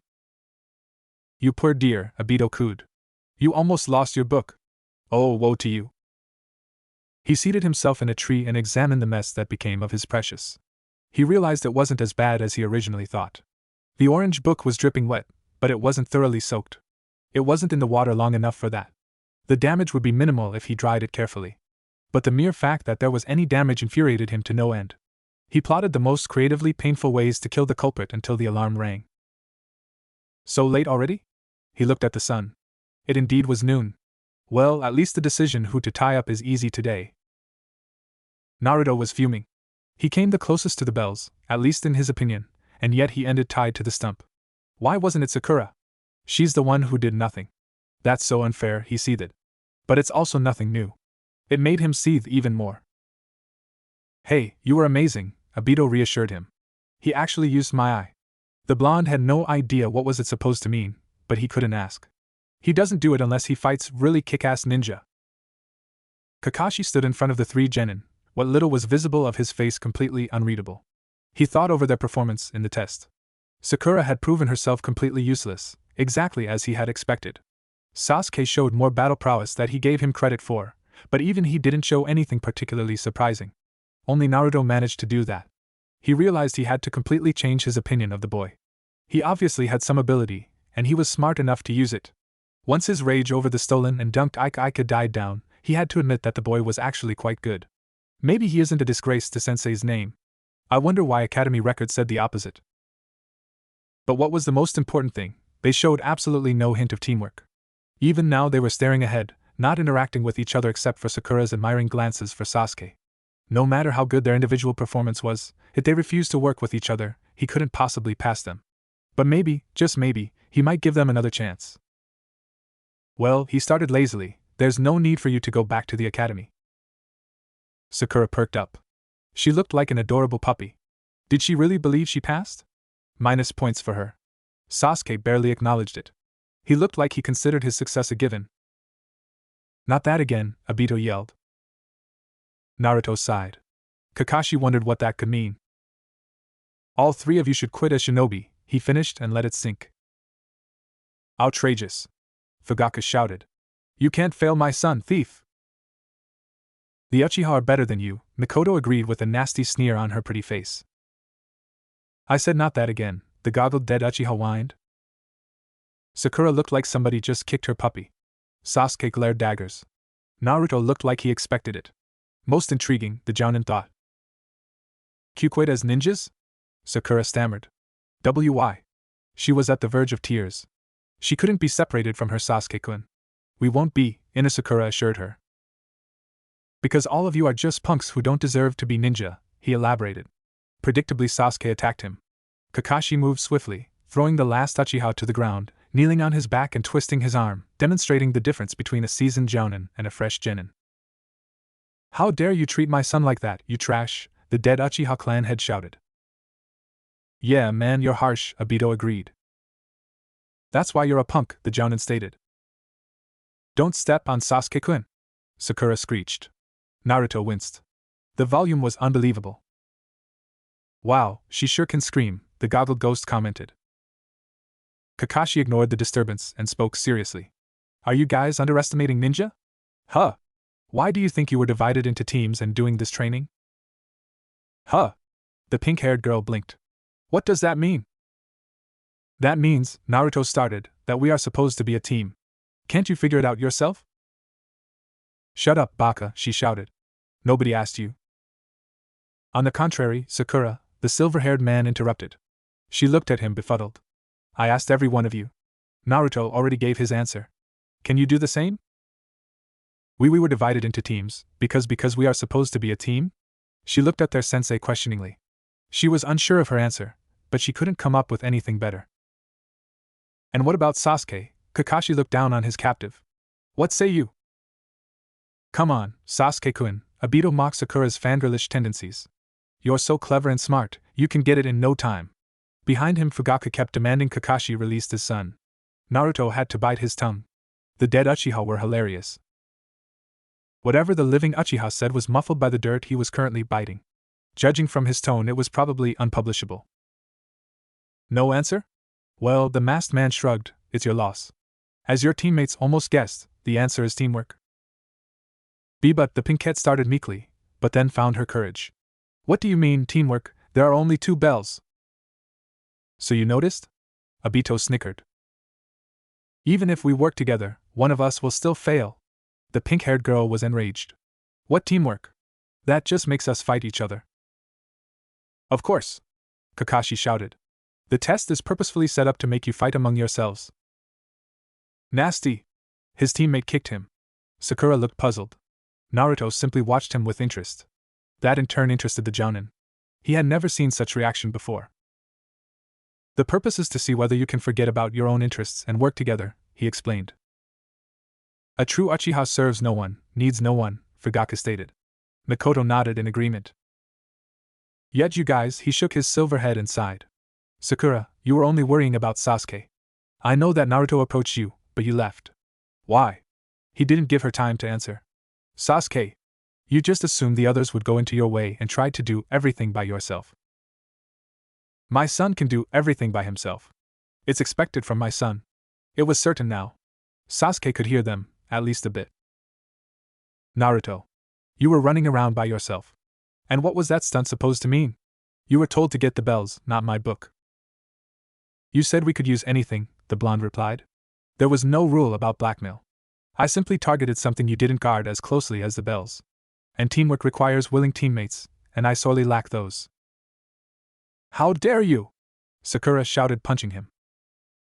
You see what I mean? Naruto looked at Kakashi. And the Jounin could see. It appeared that at least one of his genin had understood. But one was too little. He needed at least another one to get it before he would pass them. Who would have thought? He tilted his head. The dead last understands something the rookie of the year and the smartest kunoichi just don't get. It makes me really wonder about the academy standards. You're not the only one, thought Naruto. Sakura was scandalized, Sasuke furious. The dead Uchiha clan was scowling. Individual play that disrupts the team can put your comrades in danger, the sensei pointed out. Like it matters, Fugaku said. They're not Uchiha. And even get you killed, Kakashi finished seriously. For example, Sakura, kill Naruto or Sasuke dies. For a moment, he feared she might actually obey. What?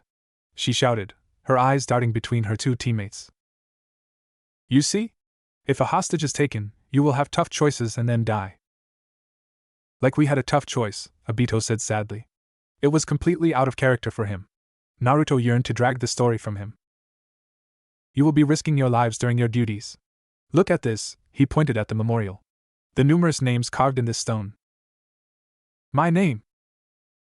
These are ninja who are recognized as heroes of the village. But they aren't just normal heroes. They are the heroes who died while on duty. This is a memorial. My best friend's name is already carved here. Some friends we were, Obito muttered sarcastically. Kakashi looked over his shoulders to the three genin. You guys, I'll give you one more chance. But after lunch, I'll make it even tougher to get the bells. Those who still wish to challenge can eat lunch. But don't give any to Naruto. Mine! Mine! You're such a mine! It's punishment for stealing my book. Hey! That wasn't against the rules, Naruto protested, but the Jounin's glare silenced any further defense. I am the rules here. Got it? You're a mine. Kakashi finally released Sasuke and disappeared. The Uchiha slowly picked himself up from the ground. This is another test, Obito hinted before chasing after Kakashi. You don't have to give me any food, the blonde said. I'm fine.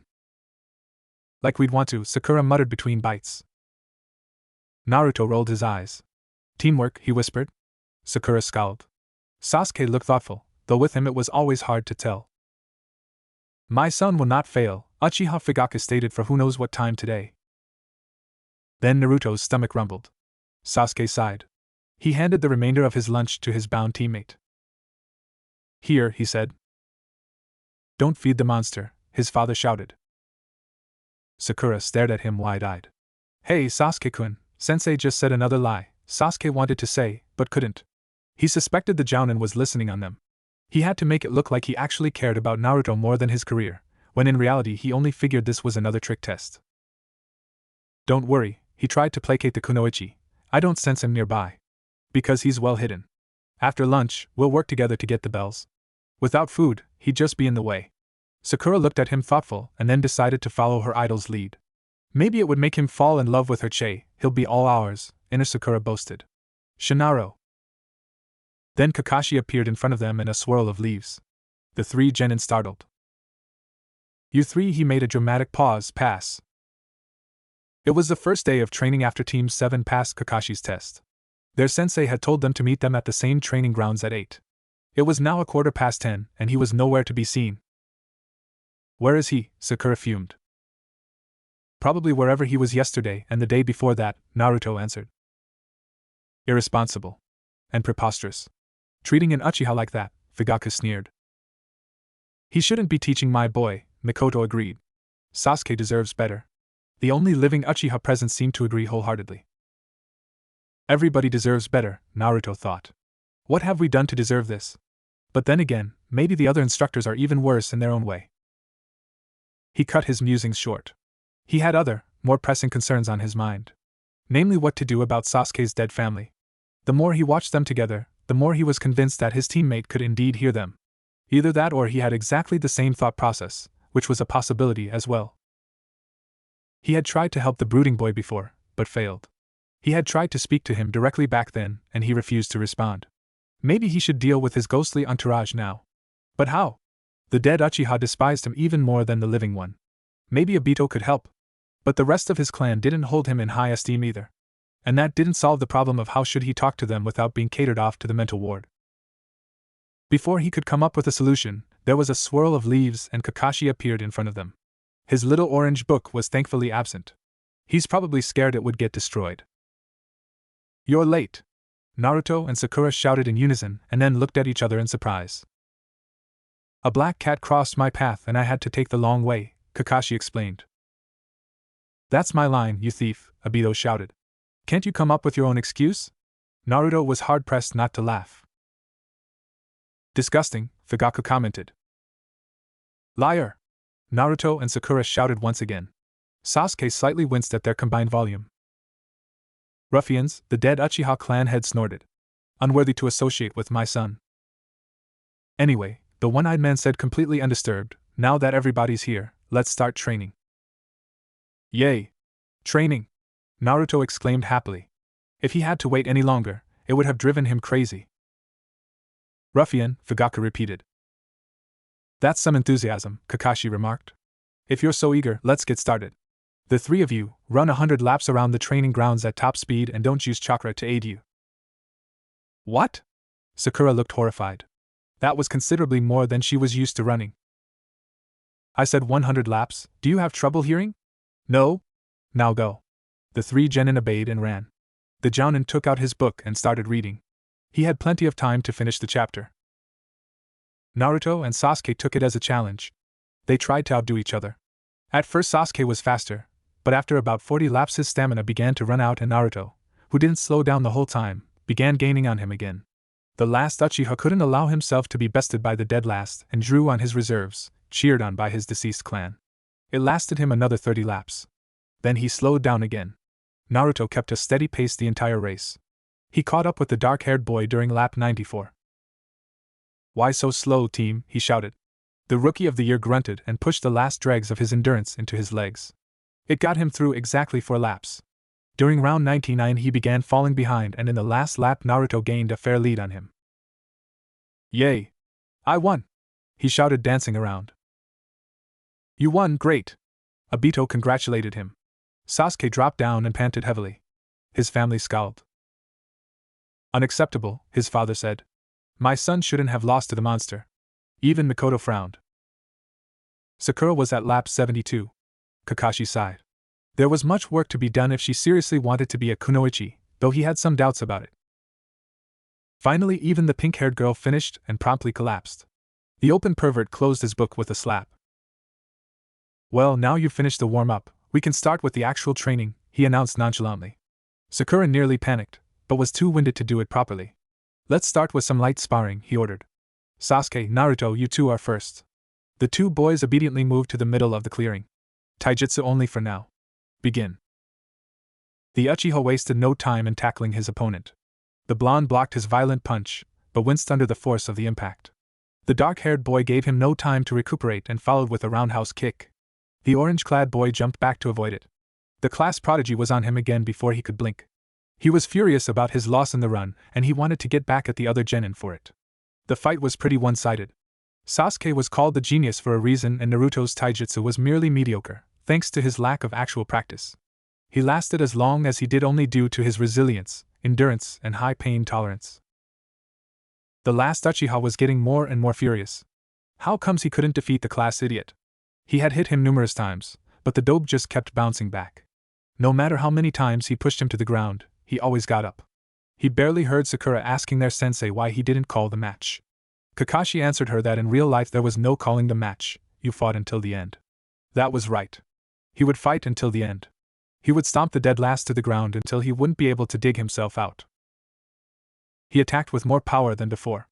Unfortunately for him, he overreached, and when the foxy boy narrowly dodged his fist, he found himself completely open to a counterattack. He didn't realize this until Naruto's fist in his ribs sent him flying backwards. He roared in pain and anger. How dare he strike him? He jumped to his feet and ran at the short blonde. The boy had hard time blocking even few of his punches. He tried to form a counterattack, but Sasuke didn't let him.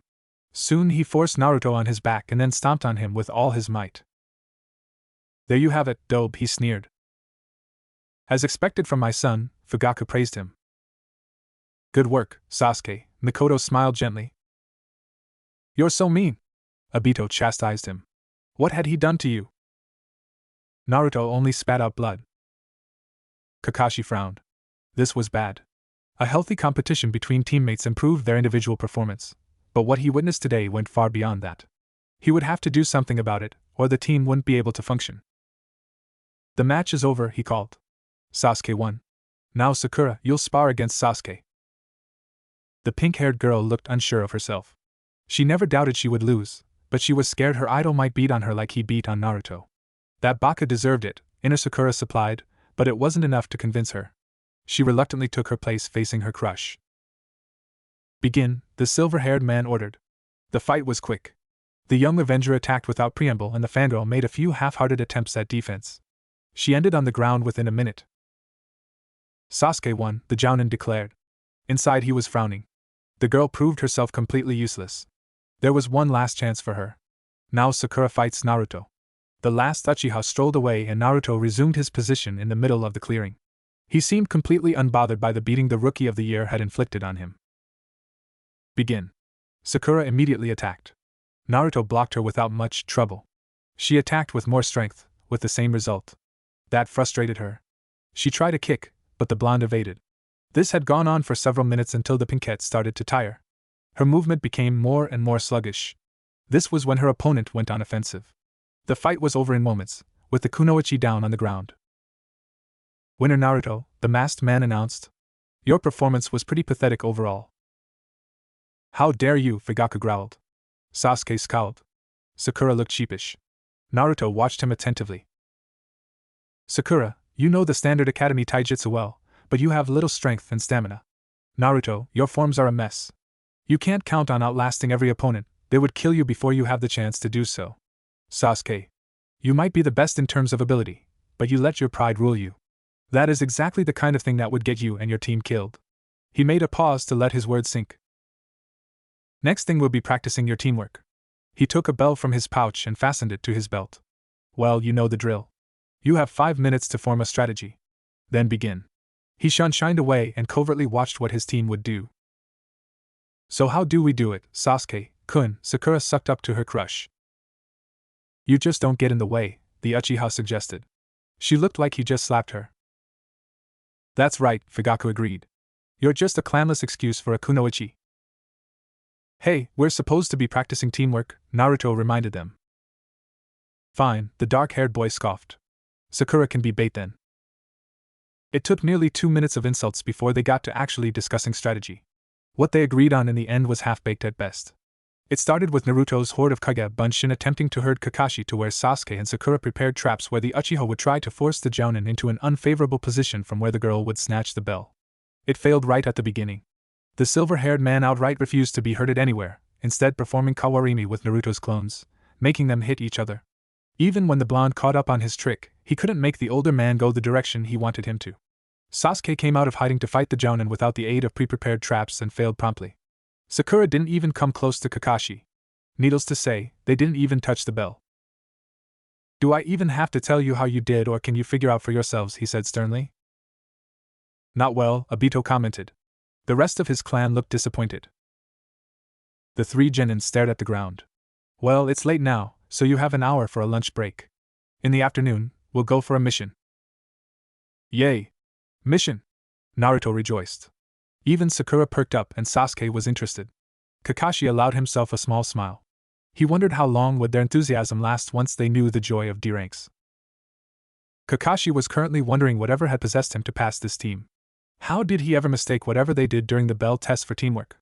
It sure looked that way, but it must have been something else. What they were doing now had nothing in common with any kind of cooperation.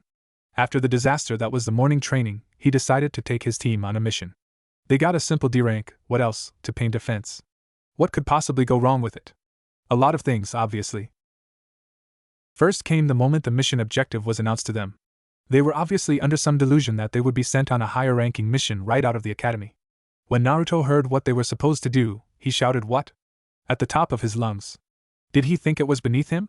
He actually thought I'm going to ruin my best jumpsuit, but his sensei had no way of knowing that. Sakura shouted shut up, Baka, and punched him over the head, which made the foxy boy make puppy eyes on her, but she herself looked scandalized. Sasuke only brooded a bit more intensively than usual. When they reached the site, they found out that the client wanted his fence painted a horrendous shade of yellowish-green, that clashed horribly with Sakura's dress, so she nearly refused to come anywhere near it. Naruto declared that the color was great, dipping his brush in the bucket and starting painting enthusiastically, sending little droplets of the paint flying towards his teammates. Kakashi suspected he did it on purpose. Sakura punched him for it, making him lose hold on his brush. The tool flew through the air, hitting the lower hem of her dress. An irregular green splotch appeared just below the white circle adorning the red garment. She stared at it in horror. One would have thought that she had no other clothes. Naruto! She screeched. That was my best dress. Why did you take it on a mission then, he thought, but what he said was, sorry, Sakura-chan. The blonde looked sheepish. It had no effect on the enraged harpy. She pummeled him to the ground, pounding on him, trying to beat him within an inch of his life. They tipped the bucket in the process, splashing the both of them with liberal amount of the paint. They had to buy a new one, lest they didn't have enough paint for the fence. Sakura whined that she had to go home and change her clothes, because she couldn't walk around the town in her current ones, but Kakashi forbade it, saying how on long missions you couldn't go home and change your dress, you had to do with whatever you had. Oh, and it was a punishment for fighting. Sakura claimed it was all Naruto's fault, but the Jounin disagreed. And he explained her in no uncertain manner he was the one in charge here when she tried to argue. So they went around the town still dripping wet paint, Naruto displaying it proudly like the latest fashion, Sakura trying to become invisible. Unsuccessfully. Her experience in genjutsu didn't reach that far. Why don't you use henge, Sakura-chan, the blonde suggested. Baka, she shouted and moved to punch him before realizing it was actually a good idea. Still, it was humiliating to take advice from the class dobe, but the thought of meeting somebody she knew like that, namely Ino, made her swallow her pride. A couple of hand seals later none of the spots could be seen. They bought the bucket of paint without further incident and headed back to the fence. By that time Sakura was breathing heavily. The morning training had winded her, and it was now painfully obvious that she had the lowest stamina out of the team. Yet she refused to drop the technique, for what would she do if somebody she knew passed by? Kakashi had to order her to quit it before she fainted with chakra exhaustion. By that time Sakura was too tired to stand upright and all the work fell to her teammates. With the delay they made due to the fight, it became dubious whether they could finish the job in time. Naruto wanted to use Kage Bunshin, but their sensei forbade him, claiming he needed to learn to work on his own and not over-relying on one technique. The boy pouted, but started working with gusto. Sasuke merely grunted, picked his brush and methodically put the paint on the fence. Sakura cooed at how amazing it was. Naruto took that as a challenge and started painting furiously, trying to make Sakura admit he was doing it better. Sasuke, who couldn't allow himself to be bested by anyone, painted faster as well. Thanks to their competition, they managed to finish the mission in time, though barely. There was green paint everywhere, ground, plants and the team. Nobody was spared. They headed to the Hokage Tower to report success. Sakura didn't have enough chakra to perform a henge anymore, so everybody could see her in her red and green glory. Sakura's face was as crimson as her dress. They picked up their mission pay, just enough to cover the cost for the extra paint, and Kakashi called it the day. The three genin ran to their homes as fast as they could. Even Sakura didn't have the energy to pursue Sasuke. The Jounin sighed. Yes, no sense of teamwork at all. And because he had passed them, it now fell upon him to instill it in their thick heads. He wasn't looking forward to it. When Kakashi failed to show up before 8:15 the next day, Naruto came to the conclusion that he was going to be hours late again. He got up from his spot and started walking to the other end of the training grounds. Where are you going, Baka? Sakura scolded him. Sensei might be here anytime. Naruto shot her a dubious glance. Do you seriously believe that? Besides, I'm not going anywhere far away, I'll be just over there. I figured if we have to be here several hours earlier than him every day, I could as well get some training in. And I don't want to be so close to Sasuke's dead family, he added mentally. They're driving me crazy. You'll be tired when he comes, the kunoichi replied. I know my limits, thank you very much, Sakura. But you should work on them, unless you enjoy lying on the ground completely exhausted like yesterday, he advised. Naruto! She shouted. Kill him! Inner Sakura suggested. What? He raised an eyebrow. Are you going to accuse me of taking my career seriously, unlike a certain somebody we both know? Don't insult Sasuke-kun. The pinkette looked scandalized. How dare he? He's so going to die, her alter ego supplied her opinion. I wasn't speaking of him, Sakura-chan. He left the pink-haired girl to puzzle out for herself who he was talking about and started training. He wasn't practicing any jutsu, only the basic strength, speed and endurance-enhancing routines. He was still at it when Kakashi decided to grace them with his presence. The Jounin appeared startled for an instant. That's strange, the silver-haired man commented. He looked between his three genin and then focused on Sakura and Sasuke. Are you two sure you are the rookie of the year and the smartest kunoichi? How dare you! Fugaka shouted. Sasuke's permanent scowl deepened. What do you mean, Kakashi-sensei? Sakura asked befuddled. It's just that the supposed class idiot is behaving smarter than you, he clarified. Don't insult my son, you trash. The dead clan head looked ready to murder him. Sakura looked puzzled. Sasuke huffed. Even if he trains, he's still a dobe. And he would be tired for the real training, the kunoichi added. A good ninja shouldn't tire so easily, Sakura, Kakashi corrected her. And Sasuke, don't badmouth your teammate. If you are true ninja and not just some punks playing at being shinobi, you should be training with him. HN. My son isn't a punk, you thief. He's an Avenger. Anyway, Kakashi continued unfazed, now everybody is present, we can begin training. You forgot an excuse, Obito reminded him, but it fell on deaf ears. Sasuke, Sakura, run 100 laps around the training grounds to warm up. Naruto, we'll be working on straightening the mess you call taijutsu. Why doesn't he have to run? The Pinkette asked scandalized. Why is he getting special treatment? The last Uchiha was scandalized as well. Special treatment should be reserved for him. He needed it. He was an Avenger. Couldn't Kakashi see it? Because he was clever enough to warm up before training, the Jounin explained. And you two shouldn't waste any more time. He's still a dobe, Sasuke scoffed before running off. Team, Naruto shouted after his retreating back. Baka, yelled Sakura before chasing after her Sasuke-kun. Naruto found the private lesson with Kakashi very educational. The academy instructors had never shown him so much in so little time. Then Sasuke and Sakura finished running and it was time for team spars. Sasuke tried to pound Naruto into the ground again, but the blonde was holding his own better than yesterday. In the end he lost anyway. Sakura then predictably barely touched both of her teammates. Then followed the dreaded teamwork exercise. Their new strategy was slightly better than their last one, but they failed to obtain the bell anyway. In the afternoon they took another D-rank mission. It thankfully included no paint, and they fared better than yesterday. The next day Naruto didn't even wait if Kakashi would come in time, and started training right off the bat. After a round of warm-ups he created several clones and took taijutsu spars against them. Sasuke decided it was a good idea and wandered to the opposite side of the training grounds and practiced his taijutsu kata. Sakura cooed on him and prattled about his awesomeness. The last Uchiha ignored her pointedly. When their tardy sensei finally arrived, he sent only the kunoichi running, much to her horror. He had the boys spar against each other, and then corrected the mistakes in their forms. As soon as the Pinkette finished, he made her spar against her teammates.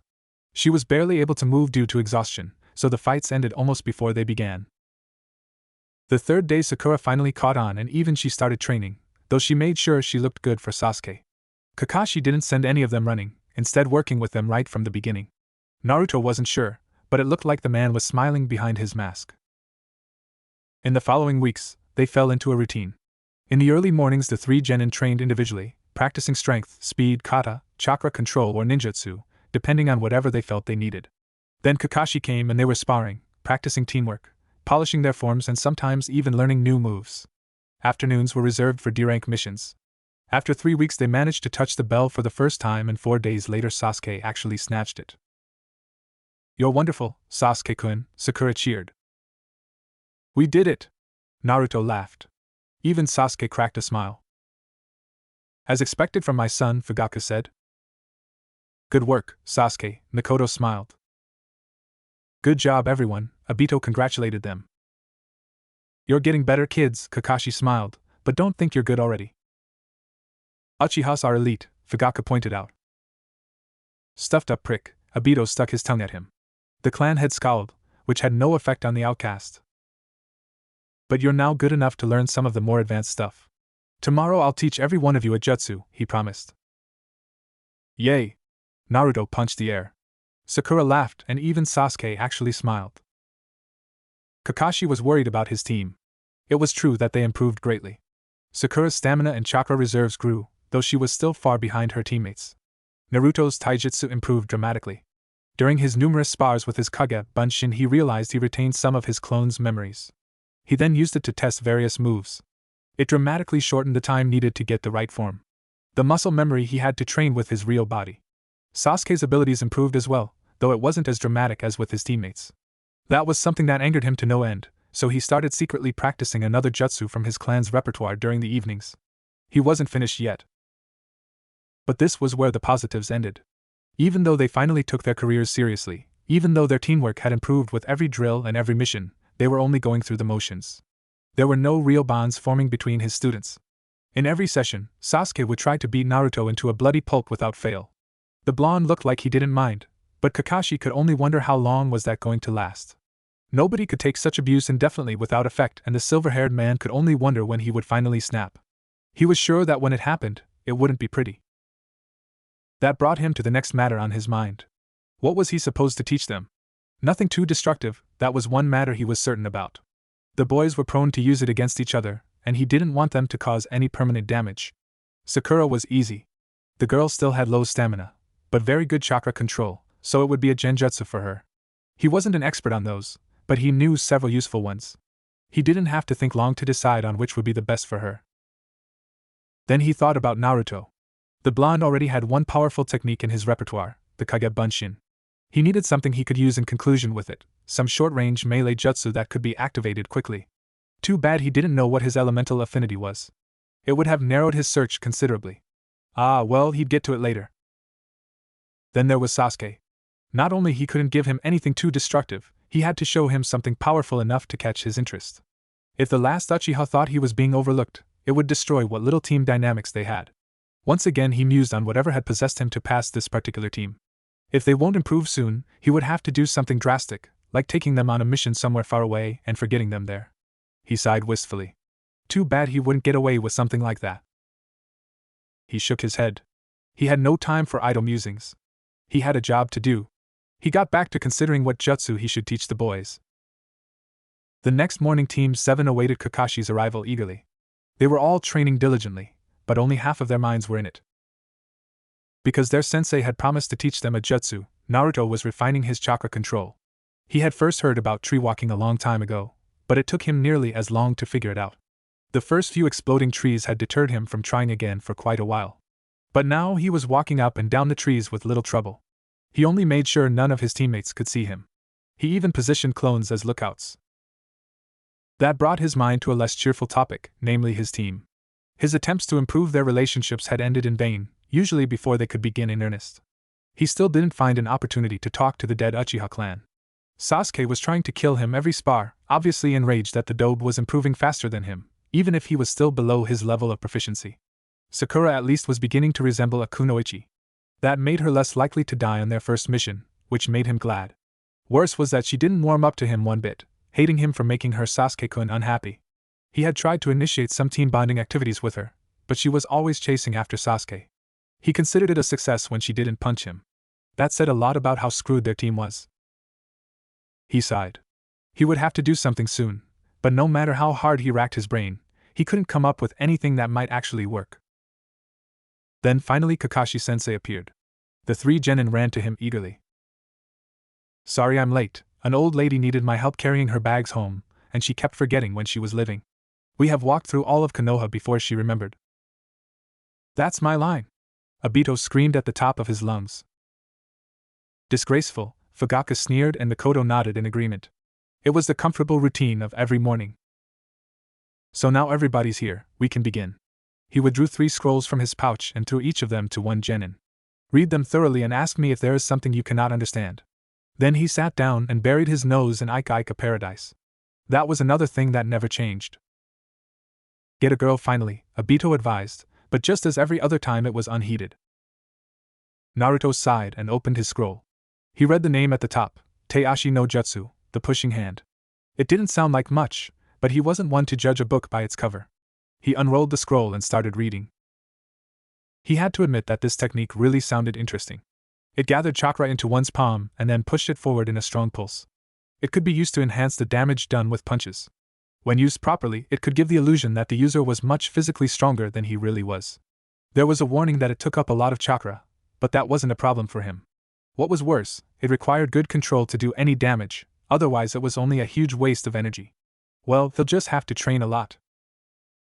Sakura studied her scroll intently. Yochi Rinban, the world's turn, the name tag said. A genjutsu. She was always good with those. This genjutsu makes the target see everything at a different angle, as if he was facing another direction than he really is. A skilled user of this technique can control the angle of the shift.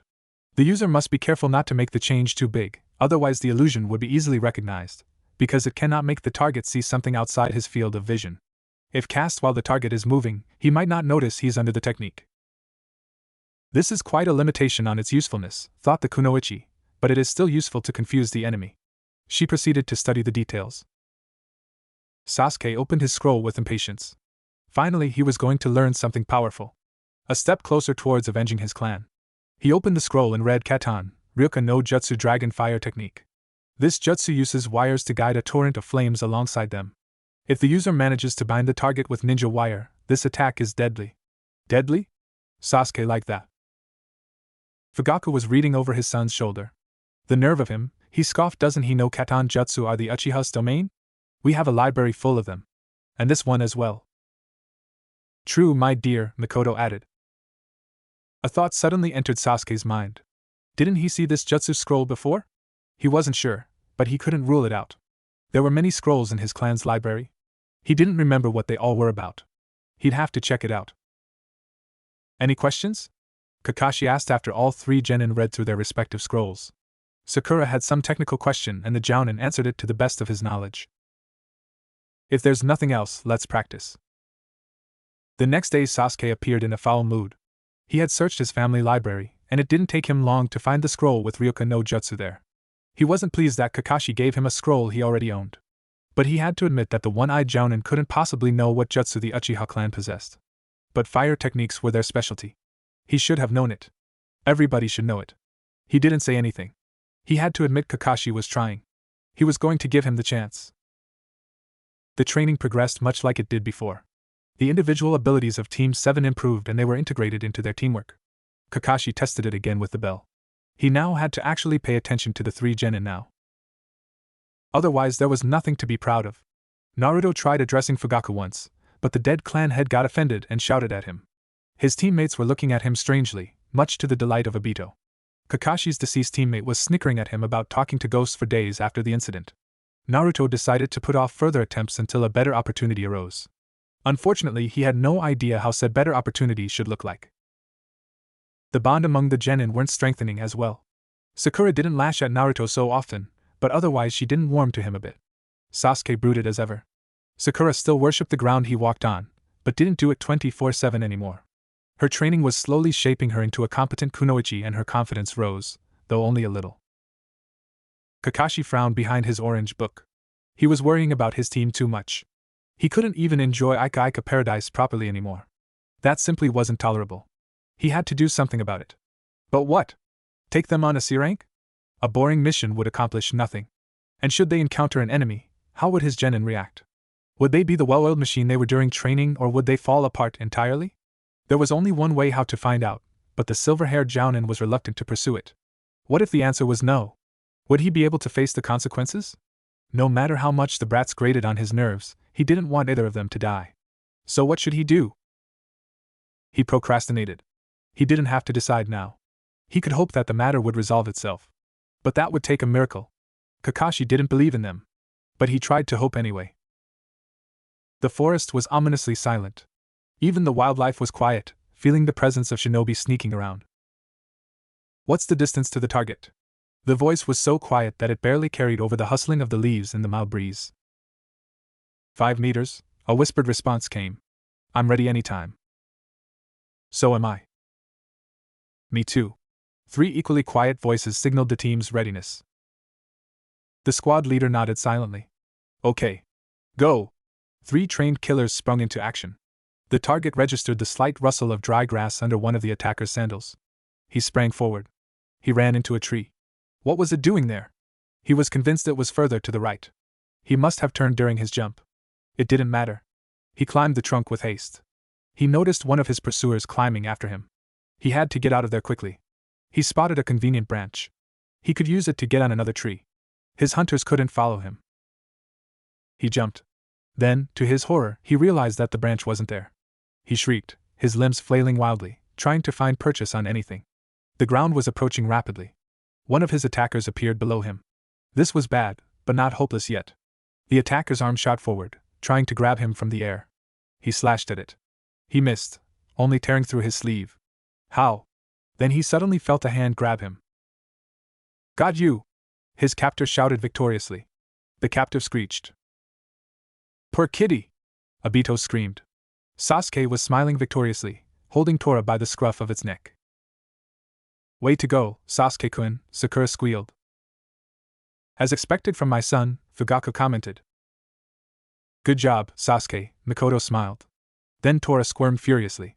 Its claws swung dangerously close to Sasuke's eyes. The Uchiha screamed and threw it away reflexively.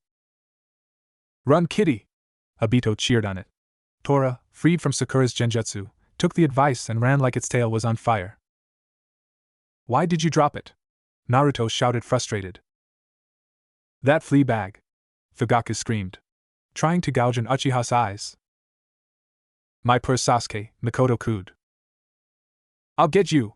The last Uchiha screamed and took off after their prey. Naruto jumped from the tree and ran after him. Sakura followed. Kakashi took out his orange book. This was going to be one of those days, he just knew it. Sasuke sprinted after the escapee.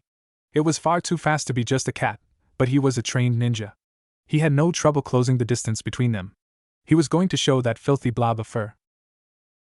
How dare that dirty animal attack an Uchiha? Fugaku was always quick to offer his opinion. The dark-haired genin reached into his pouch for a shuriken with attached ninja wire. He threw it expertly. The projectile flew around the escaping cat, tying it into the wire. Got you, Sasuke smirked. Tora tried to wiggle free, but the wire held tight. That teaches it to attack an Uchiha. Fugaku's grin was positively evil.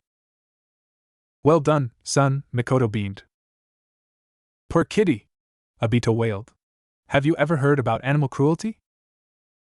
Sasuke watched as Tora frantically struggled to get free. The prey is captured in the ninja wire, just like is required for the Ryuken no Jutsu.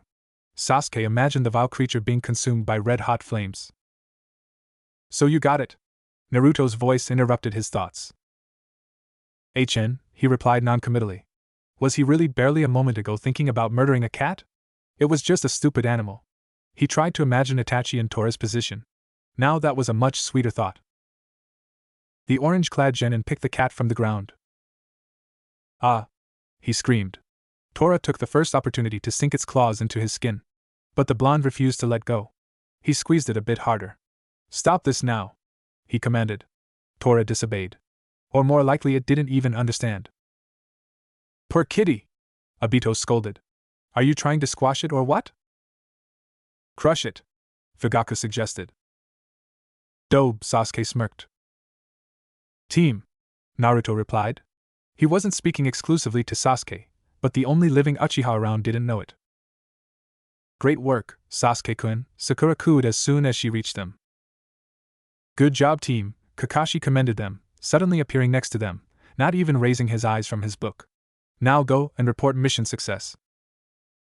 They headed for the Hokage Tower. The mission room wasn't too busy at this time of day.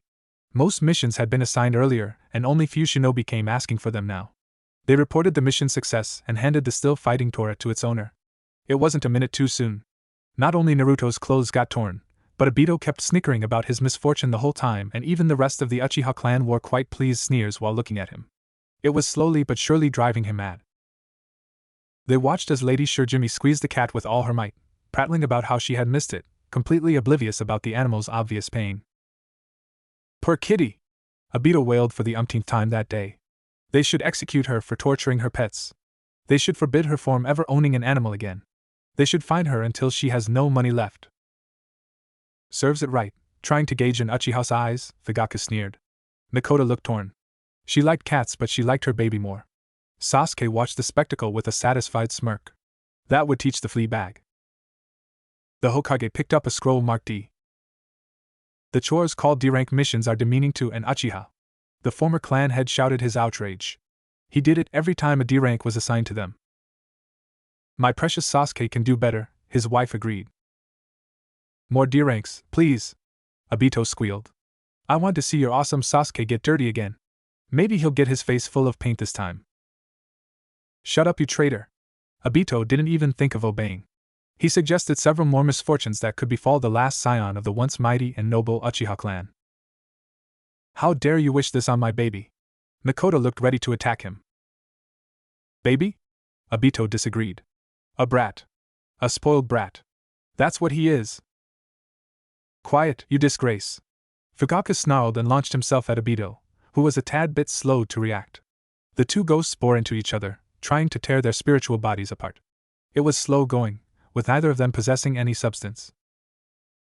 No! Naruto shouted. He couldn't watch it anymore. He felt himself getting nuts. The dead Uchiha paid him no attention. Their ghostly bodies were still locked in combat. The living people in the room were different. They were giving him none too friendly glares. Oh no, he had spoken aloud. What did he say that was so bad? Ah, he had interrupted the Hokage talking. What about? Probably assigning them another crappy mission, Naruto wasn't sure. The old man's voice was completely drowned out by the Uchiha's argument and subsequent fight. Now how to salvage the situation? He couldn't admit he was distracted by a bunch of angry ghosts shouting at each other and trying to rip each other's throats. But what else could he be complaining about? Ah, the mission. No! He shouted again. No, thank you. I want to do, a more incredible mission. Find us a better one. It was completely true. He wanted some change in his life. The current routine of Team 7 was threatening to rob him of his sanity, or what was still left of it. Sakura glared at him and looked like she wanted to hit him, but the presence of the Hokage stopped her. Kakashi sighed exasperatedly. Sasuke seemed to prick up a tiny bit. Yes. You old fart. Give my son a better mission. He can handle it. Fugaka seemed to really hate the Hokage. Naruto couldn't figure why. My baby can do it, you'll see. Mikoto added in a proud mother tone. Yay! A C rank! A C rank! Obito danced and hopped around. Seeing the dead Uchiha agree on anything was simply unnatural. It freaked Naruto out. You idiot! Iruka sprang to his feet from his position beside the Hokage. You are just a rookie! Everyone starts off with the simple duties and works their way up. Geez, Iruka-sensei, thanks for the vote of confidence, Naruto grimaced. I would have thought that you finally got that I'm not really the class idiot. My son isn't just some rookie. The Uchiha clan head looked outraged. My Sasuke is good enough. Hey! We are awesome! But we keep getting the crappiest possible duties, Naruto protested. And if they aren't crappy, we make them so. Be quiet. Kakashi slammed Naruto on the head. The blonde rubbed the sore spot and sent a hurt glance towards his teacher. First Sakura and now you too. What am I? A punching bag? Serves you right, demon, Fugaka sneered. Why so harsh, Kakashi? Obito scolded. Don't you want to get out of Konoha as well? Naruto! Sarutobi shouted sternly. It seems I have to explain to you what those duties are about. I know it. The orange-clad genin protested, but he was ignored completely. Again. He had to suffer through the professor's boring lecture anyway. Do they all really think I'm that stupid? I have to admit, I didn't act like a genius today, but still. Serves you right, Dobe, Fugaka smirked. Not another lecture, Obito wailed. Naruto sighed. Retaining his sanity was becoming harder and harder with each passing day. Kakashi was thoughtful. He realized he might have been a bit too harsh on Naruto earlier, but he wasn't going to apologize. A teacher had to maintain his authority. He realized that going on a C-rank mission might not be a bad idea after all. He had considered it earlier, but always postponed asking for it, until Naruto did it for him. Going over the latest performance in the teamwork exercise, he admitted they might be able to handle a fight now. Finally, the Hokage finished his speech. The dead Uchiha clansmen were making derogatory comments about the Hokage bothering their Sasuke with such elementary trivia, while Obito was trying to make the speech funny, but failing horribly. Naruto tried to tune them out, thinking about ramen flavors instead. That's why he missed when the Hokage stopped speaking. After the obligatory lesson about paying attention when the Hokage is speaking, much to the delight of the present ghosts, Naruto tried to tell them he wasn't the dope everybody thought he was. He shouldn't have even bothered. He just got scolded again.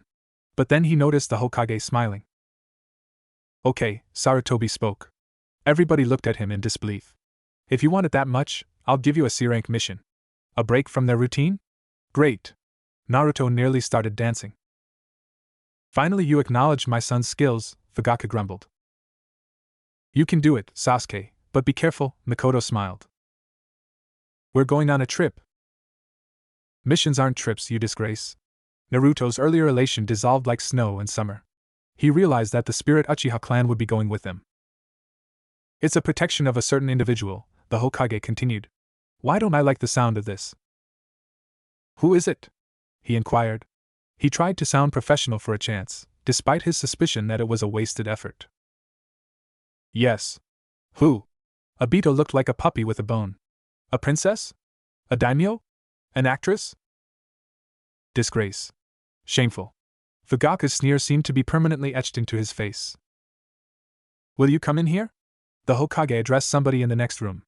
The door slowly slid open. First a sake bottle appeared, then a tanned, calloused hand holding it. "What is this?" a slurring voice asked. "They are all a bunch of super brats. How dare you insult an Uchiha? Filthy old drunkard." "Take this, Kakashi," Obito snickered. "You are an super brat. He saw through you in one. Super brat. Super brat." Their mysterious client entered the room whole. It was an elderly man with a wiry frame, who despite his age retained his health. And despite his drinking too. Especially, he slurred, the shortest one with the super stupid looking face. His eyes bore straight into Naruto. "Are you really a ninja? Hey!" "Yes," Fugaku smirked mockingly. "Are you really a ninja?" There was only so many insults Naruto could take in one day. A kunai appeared in his hand within an instant, and he sent it hurling in the direction of their client. The blade hit the bottle in his hand, shattering it, and embedded itself deep into the wall behind it. "I'd say I am a ninja," he spoke in a "don't mess with me or else" tone. "Naruto baka." Sakura smacked him over the head. "Don't kill our client." "Trash," Fugaku commented. "He doesn't know the first thing about proper behavior." He didn't specify who he was talking about.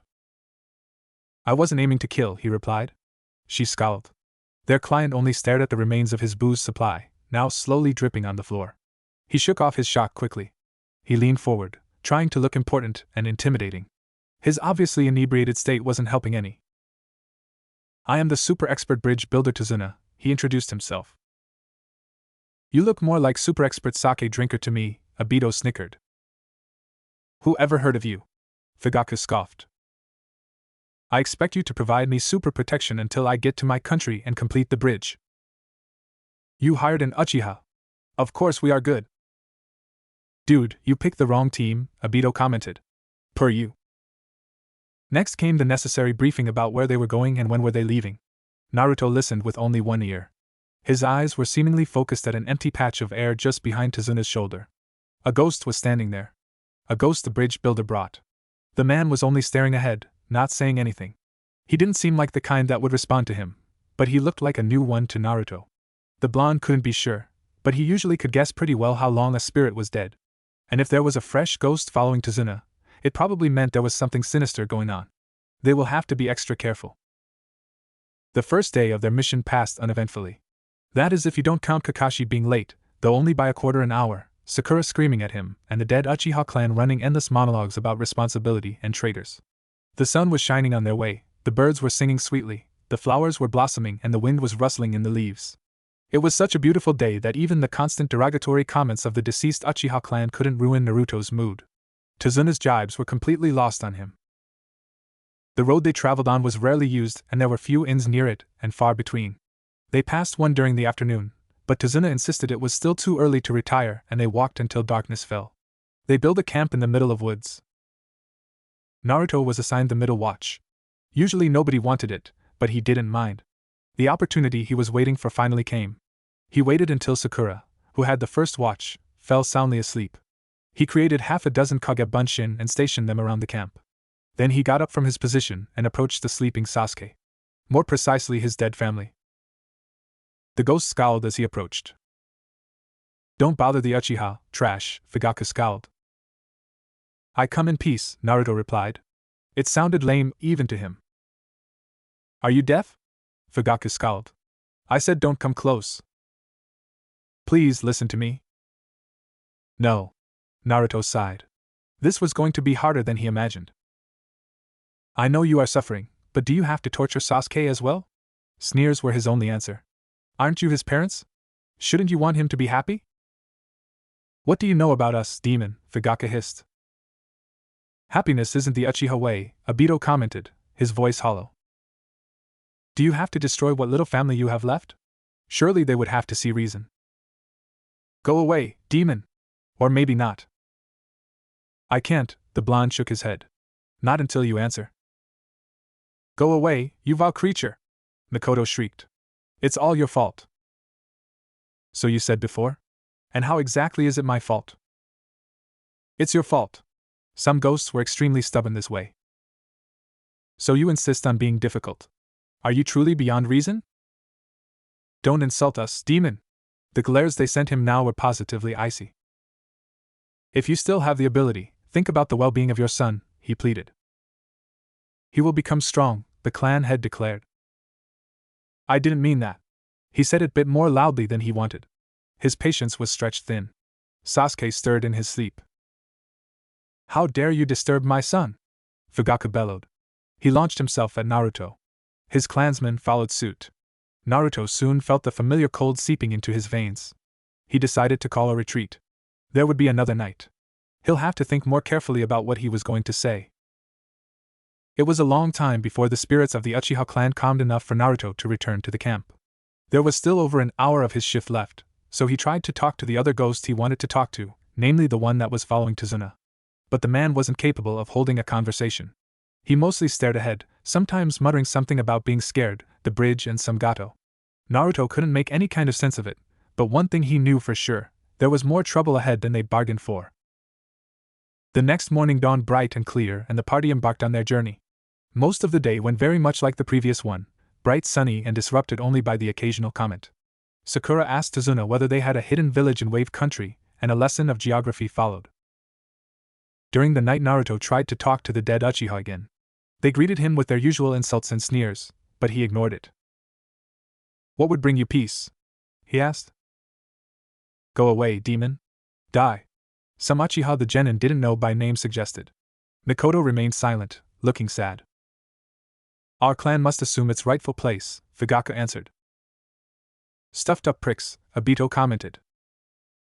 Kill the traitor, somebody said. My poor baby, Mikoto sighed and looked like she was going to cry. Whose blood will ease your suffering? The traitor. That old geezer. That murderer. You demon! The Jinchuriki sighed. The Uchiha seemed determined to be unhelpful. Would the death of the person who killed you be enough? Yes. No. All of them must die. All of whom? Them. Naruto hung his head in exasperation. This seemed to be leading nowhere. But he wasn't giving up just yet. Can you be reasonable? He pleaded. This shouting is unbefitting of the noble Uchiha clan. What do you know about noble, trash? How dare you? We are superior. There's no doubt about it. You're a bunch of pompous asses, Obito shouted. You're a filthy traitor. I am not. The orange-clad genin exhaled deeply and counted to 10 in his head. It didn't seem he was going to get anywhere today. Can you please get back on topic? He asked. He was completely ignored. The Uchiha clan didn't stop their bickering until his watch ended, so he had to try again the third night. What binds you to this world? He inquired. Our blood. Our pain. Our vengeance. Typical. Ghosts usually answer this way, emotionally, but with little information given. What does Sasuke mean to you? He's our avenger. My baby. He couldn't stop his brother. So they didn't know what they wanted themselves. Great. Why do you even bother with them? Obito asked. Why indeed? Because they are tormenting my teammate, he answered. And he is tormenting you, the goggled Uchiha ghost pointed out. That's irrelevant, the blonde answered. We're still a team. No matter what kind of stuffed up ass he is. I had a stuffed up ass for a teammate as well, the goggle boy said. You did? Naruto looked at him in surprise. Of course, the ghost confirmed. The masked dude over there. Kakashi? Him? A stuffed up ass? The orange-clad genin couldn't believe his ears. Yes, him, Obito confirmed. I find it hard to believe. You should have met him when we were young, the spirit replied. He was such a stickler to the rules that it wasn't even funny. Always used to chew my ears off for showing up late. But he's the one who's always late, the Jinchuriki pointed out. He had a suspicion that Kakashi's deceased teammate was pulling his leg. A lot of things changed after he didn't finish. He didn't have to. Naruto knew very well what he was referring to. He decided to ask a question, which was very sensitive for every ghost. How did you die? Bad mission. Obito's eyes shot towards the Jounin's sleeping form. What happened? The spirit sighed. He seemed reluctant to speak. Rock ninja, he whispered. Once again his eyes strayed towards his teammate. It was obvious that it wasn't the whole truth, but it didn't seem like he would get more answers tonight. Do you blame Kakashi? It was the wrong question to ask. Obito seemed to shrink into himself. Naruto sighed. This was going nowhere. But there were many nights ahead on their mission. He hoped he would have more success next time. In the afternoon of the fourth day, Naruto noticed a suspicious puddle ahead. If it wasn't for the fact that the road was dry and dusty, then the ghosts glaring at it would tip him off that there was something wrong with it. Naruto glanced at his teammates. They looked completely oblivious to the strange occurrence. Mist Ninja liked to hide in puddles. Naruto remembered what quite a few shinobi ghosts listed as their cause of death. There must be some hidden within the puddle, and the ghosts around are their victims. But now how to alert the team and not the enemy? He shook his water bottle. It made a splash. Kakashi-sensei, he started. Do you think there's a spring nearby? I'm running low on water. You should have restocked when we passed the creek, Baka. Sakura tongue-lashed at him. At least she didn't punch him this time. Super brats, Tazuna muttered. But spring water is way better, the blonde genin objected. It's fresh and tasty. There must be one here. Why else would there be that puddle? What does it matter, Baka? Better watch the forest, Sakura suggested. You'd never notice anyone hiding there this way. The demon vessel sighed. He was trying to help her, and that was how she responded. Sasuke took a quick glance around. His hand slid closer to his weapon pouch. At least one of them, thought the boy. Now if Sakura got the hint too. They walked closer and closer to the suspicious body of water. Naruto could see more details now. There really were people hiding inside. 2 of them, to be precise. But how good were they? He had no idea. With each step his anxiety rose. Was he good enough to defend himself? Would they be able to protect their client? Was the ambush even meant for them? Who else? This road wasn't exactly frequented. He covertly slipped a kunai into his sleeve. It never hurt to be prepared. Not being prepared, on the other hand, was the epitaph of many a shinobi. He didn't want to join their ranks. They were numerous enough as it was. The puddle was now only a few steps away. He noticed movement within its depths. The attack would come any time now. 3 steps. 2. 1. The blue-eyed youth walked around the puddle, tension evident in his movements. Why didn't anything happen yet? They passed the puddle and started walking away. Why wasn't anything happening? Was the ambush meant for somebody else after all? He noticed Sasuke relaxing. Maybe he should drop his guard as well? No, never drop your guard. Not for a fraction of a second. That's what all the ghosts agreed on. He heard a rustle behind him. He turned on his heel, kunai poised to strike. 2 figures sprang from the puddle. A chain held between them was thrown and now wrapping itself around Kakashi-sensei, who looked utterly startled. Didn't the jounin notice anything? Naruto launched his kunai at the figure on the right. The ninja, whose Hittite identified him as a member of Kirigakure, batted it away with his armed gauntlet. The rope tightened, cutting the silver-haired man into pieces. But the orange-clad genin noticed something. Kakashi managed to pull a kawarimi and was now hiding in the trees a bit behind the 2 attackers. I hope this is a strategy, and not just Kakashi being lazy. Why are you hiding? There's a fight going on, shouted Obito, scandalized. 1 down, one of the mist shinobi boasted. You wish, thought Naruto. He took out more kunai. By this time even his teammates noticed what was going on and turned around. Sasuke reacted quickly. He whipped out 2 shuriken and threw them at the approaching enemy. One of them was blocked, the other hit in the chest, but didn't manage to penetrate the ninja's armor. That's right, Sasuke. Show them the might of the Uchiha. Kick the crap out of them. Dispose of them like the trash they are. The demon brothers prepared their chain for another throw. They were aiming at Naruto, who was the closest to them. Are they trying the same tactic twice? Do they honestly expect it to work? The genin quickly considered his options. If he tried to block the chain, it would just wrap around him. Dodging was better, but he still might get hit. Kawarimi sounded like the best choice. There even was a handy log lying not far behind the brothers. But on second thought, it was too handy. There might be a trap there. He didn't want to appear on an exploding tag. He had been thinking for too long. The chain was launched into the air. Naruto dropped to the ground, throwing his kunai at the chain, trying to alter its trajectory. His aim was a tiny bit off, but it was too much. The thrown blade only nicked the chain and both then continued on their previous paths. Another kunai sailed over his head. Sasuke helped him. His kunai struck the chain and pinned it to a nearby tree. The Kiri shinobi looked a bit surprised, but overcame it quickly. They disconnected the chain from their gauntlets and rushed forward to engage in a taijutsu battle. Naruto jumped to his feet. It was too late to reach for another kunai.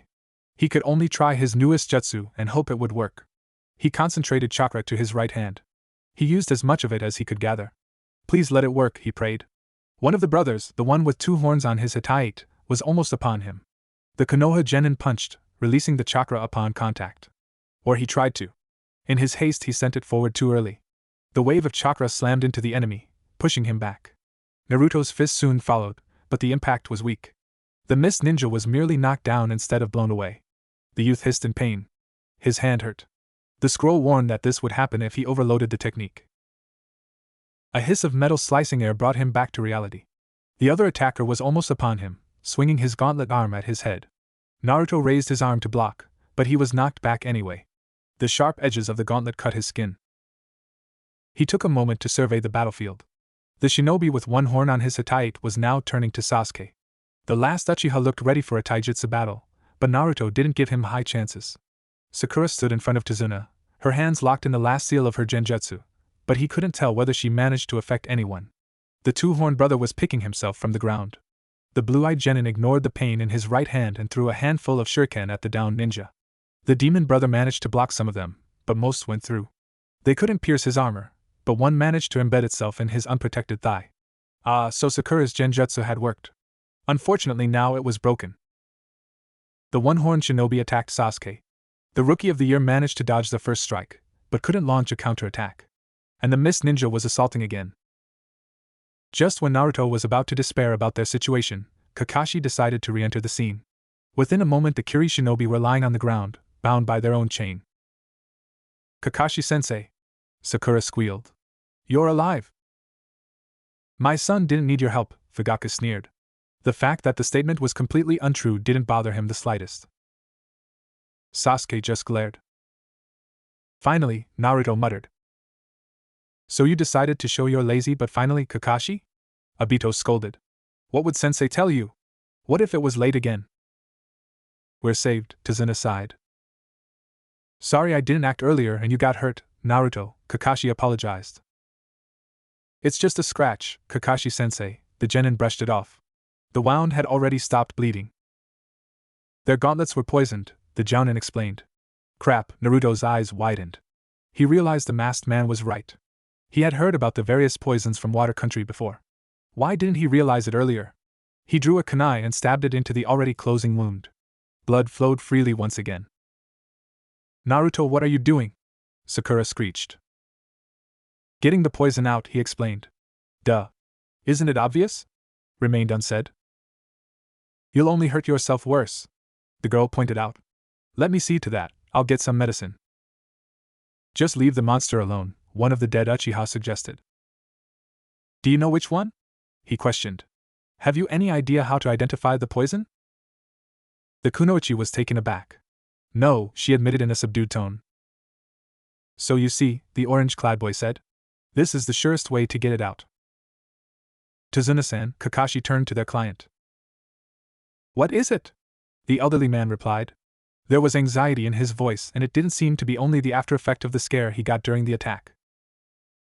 I need to talk to you. The most dreaded sentence in the world. Tiny drops of perspiration formed on the bridge builder's brow. These look like hidden misgenins, the silver-haired jounin pointed at their 2 captives. These shinobi are known to continue fighting no matter what. The grizzled man was now sweating in earnest. How did you read our movements? The 1-horned brother asked. Do you honestly expect us to tell you what you did wrong? Naruto shot him a glance usually reserved for the worst pupil in the class. We are your enemy, duh. Not your teachers. Yeah, you are so stupid, Obito snickered.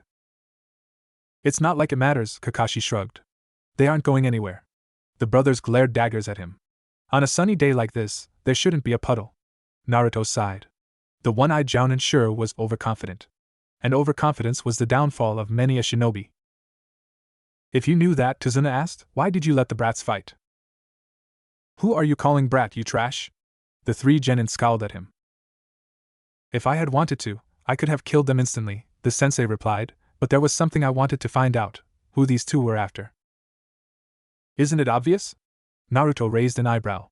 They must have been after Tazuna. Nobody would send such a pair of incompetents after a trained ninja. Who are you calling incompetent, you twerp? One of the captives shouted. Who's the one tied up? The blonde genin retorted. Wait till I get my hands on you, the Kirin ninja growled. Not going to happen, the leaf genin answered with a bright smile. Why would they be after little old me? Tazuna laughed nervously. That's what you should explain. Kakashi's single eye bore into him. We haven't heard that there were shinobi after you.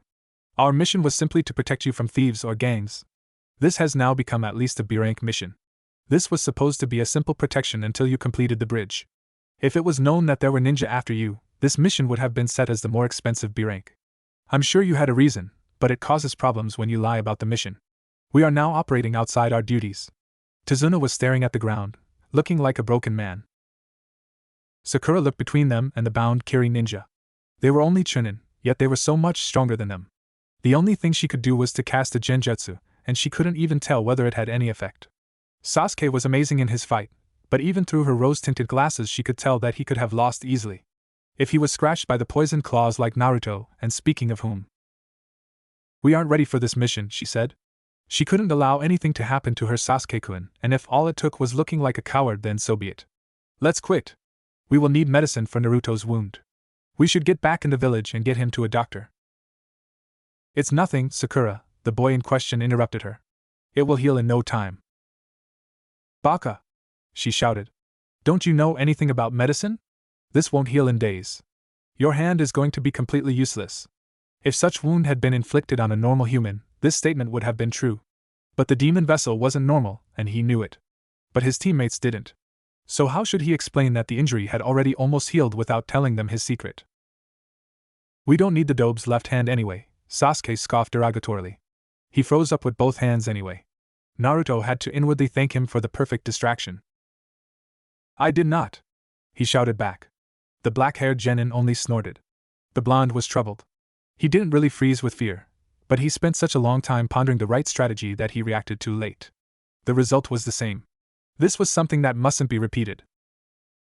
An Uchiha can take care of everything himself, Fugaku agreed. Jerks, Obito commented. Kakashi said this might be too much. An Uchiha can take on anything. So how did you end up like this? The outcast snickered. I guess we should return to the village to treat Naruto, the Jounin decided.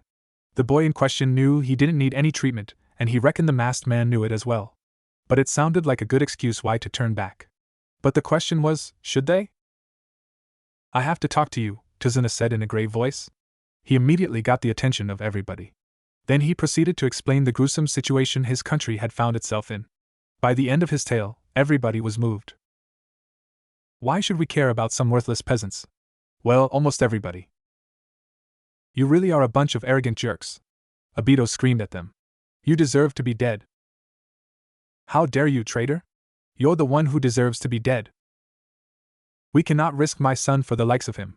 Fugaku protested. He has to avenge us. Revenge. Revenge. Is that all you care about? Our deaths mustn't remain unpunished. Forget I ever asked, Obito sighed in exasperation. His clansmen were never going to change. Naruto was torn. On one hand he wished to help the suffering people, but on the other hand he realized he wouldn't be able to do much. So far they have faced only two mediocre chunin, and they weren't faring all too well. If it wasn't for Kakashi's interventions, they would have most likely lost. And a rich businessman like Gato had enough money to hire an army of jounin. If he did so, they would be screwed. They wouldn't be able to help the people of Wave Country any if they were dead. Sakura was just plain scared. She was nearly useless during the fight, and even if Sasuke was great as ever, she feared it might not be enough. Her crush was brooding, as usual. Here were his first real enemies, and Kakashi didn't let him finish them off by himself. No, he had to interfere. How was he supposed to get stronger if he had no chance to test himself against stronger opponents? Couldn't his sensei see it? He was definitely carrying on this mission. He was going to defeat anybody who stood in his way. It was another step on his journey to defeat Itachi. We're going on, he decided. That's dangerous, Mikoto worried. An Uchiha isn't a coward, Fugaku pointed out. That's too dangerous, the silver-haired jounin objected. Tazuna retaliated with shameless, emotional blackmail. Dude, that man is quite something, Obito stated with admiration. Even I wouldn't dare to pull something like that. Sensei would scold me into the next century. Surprisingly, Kakashi turned out to be extremely susceptible to those underhanded tactics. Or maybe he wanted to forge the bonds between his students in the heat of a battle. Either that, or he hoped he would get rid of them permanently. So for whatever reason, they proceeded with the mission. Naruto's watch that night was tense. The ghosts were mingling around, but he didn't try to talk to them. He didn't dare. The memories of today's attack and Tizuna's subsequent explanation were still fresh in his mind. He had to remain alert to detect any enemies, much more because he didn't expect them to be mere civilian highwaymen like he had thought the nights before, but experienced ninja. Maybe even jounin. A sudden rustle of leaves startled him. He straightened up, his eyes piercing the darkness, his ears strained to catch another sound of the late night's creature. It was only an owl. He calmed somewhat, but some of the tension remained. Why so jumpy today? Naruto jumped as the voice spoke next to his ear. It was all he could do not to shriek in terror and wake the whole camp. Obito! He scolded the newcomer. His heartbeat was slowly returning to its normal pace. Don't sneak up on me like that again. Understood? Why not? The spirit grinned. You jump so nicely. It's not funny, the blonde scowled. It looked pretty funny from where I stood, the young Uchiha disagreed. You almost caused a false alarm. I did. The clan outcast raised his eyebrows, but the effect was a bit lost behind his goggles. You're the one who jumped 2 meters in the air. You startled me. A true ninja shouldn't let himself be surprised. Ghosts don't count, the orange-clad genin grumbled. I don't count? You're mean. Obito looked like he was going to cry. You don't make any sound when you walk and you don't have any chakra presence, Naruto explained. Good ninja don't make a sound as well, the dead Uchiha reminded him. His eyes gained a faraway quality, like he was remembering something. True, the blonde admitted. So would you please go now? I have to be on guard.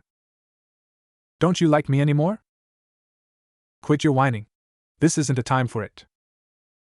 Why not? There might be enemies around. Or have you already forgotten? Of course not. Obito looked scandalized. He also sounded completely insincere. You did forget about it, Naruto smirked victoriously. I didn't forget. The goggled boy defended his honor. I might not remember every detail, but I did not forget. The blonde shrugged. Whatever you say. But I guess you would appreciate if I recounted it for you. Well, that would be nice, Obito admitted. So the living genin started telling him. That sounds like you're in quite a lot of trouble, the ghost remarked when Naruto finished. No kidding, the blue-eyed youth agreed. I wonder what was Kakashi thinking when he had us continue. We might be attacked any time. And next time it won't be such a bunch of wimps. Are you scared?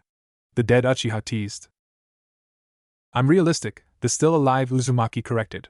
I mean, what chance do we have against a team of jounin? One would occupy Kakashi and the others would massacre us and Tizuna. It almost makes me think that Kakashi wants to get rid of us.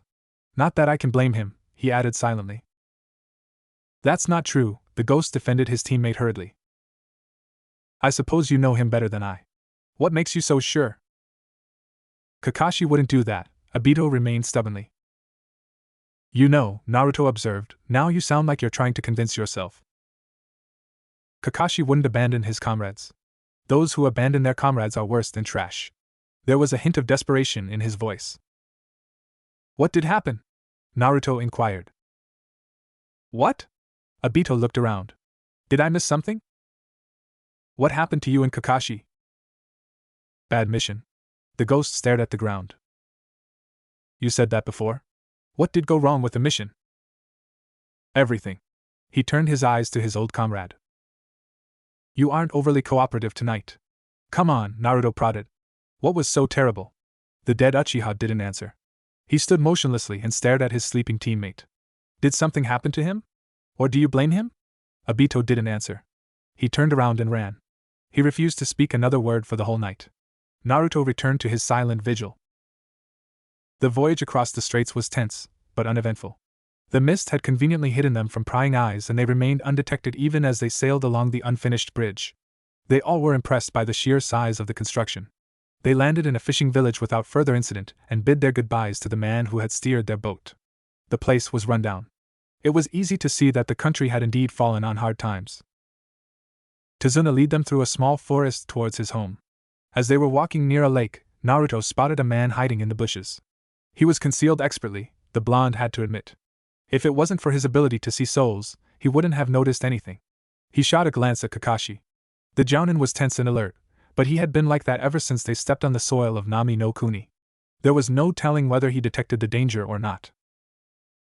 The blonde genin covertly slipped a shuriken into his palm. In case his sensei had missed it, he had to alert him. When they came close enough, he flung the weapon. The throwing star sliced through the leaves of a nearby bush and embedded itself into the bark of a tree exactly where the unknown shinobi had been standing a moment before. He had escaped via a kawarimi. Instead of him, a startled white rabbit shot out of the foliage. Just a bunny, Naruto grimaced. Stop trying to act cool, Sakura berated him. There was nothing there. The orange-clad genin paid her no mind. When the enemy ninja disappeared, he had to reappear somewhere. But where exactly? He strained his senses to locate him, but so far he had no luck. Stop acting like a moron, midget, Tazuna shouted. He was stressed out ever since the first attack, and Naruto's sudden movement nearly gave him a coronary. He had to let out the tension somehow. Kakashi meanwhile looked thoughtfully at the rabbit. It was white despite being the end of spring. That was not natural for it. He knew that Naruto's instincts were right once again. There was an enemy nearby. But where? Naruto and Kakashi noticed him about the same time. Get down! The Jounin commanded. Everybody obeyed immediately. Everybody except Tazuna. The man remained standing upright, frozen with fear. The one-eyed ninja tackled him to the ground. The giant sword thrown with the intention to cleave them in half flew over their heads. The blade then hit a nearby tree and embedded itself deep into the trunk. An imposing figure appeared standing on its hilt. Well, Kakashi spoke. If it isn't the hidden mist's missing Nin Momochi Zabuza-kun. No, it isn't him, Naruto thought. He couldn't see the soul in the body, which meant it was just a clone.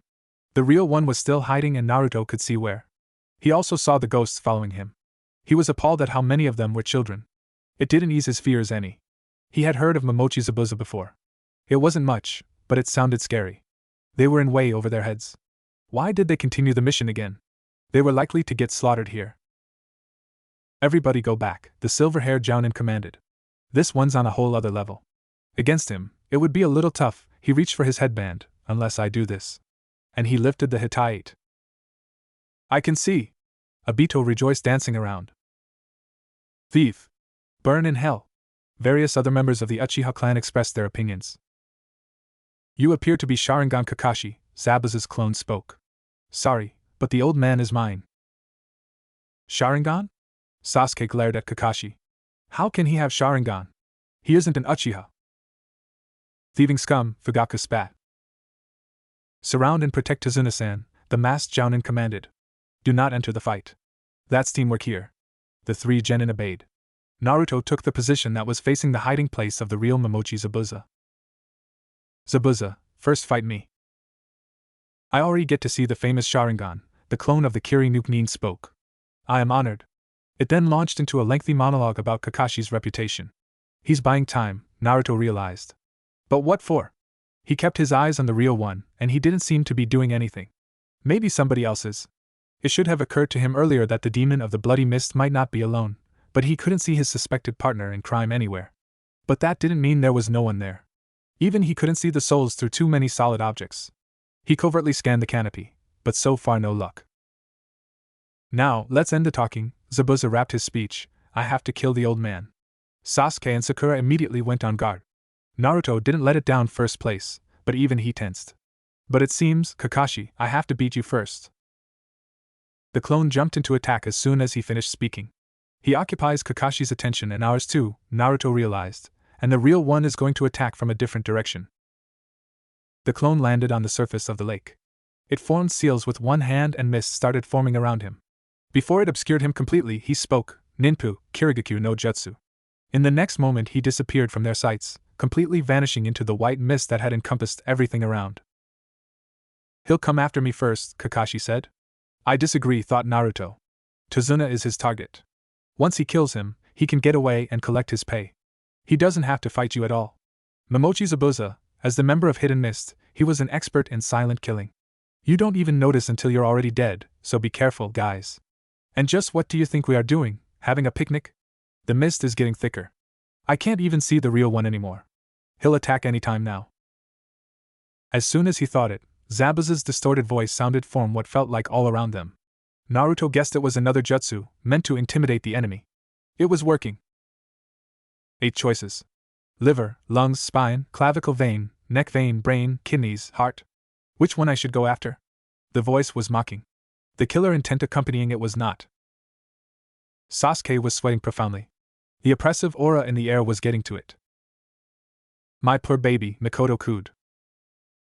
Fear is unbefitting of an Uchiha, Fugaku sneered, but it did nothing to Sasuke. He couldn't take it anymore.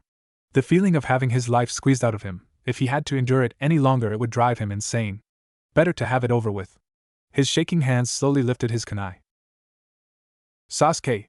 Naruto scolded him when he noticed what his teammate was doing.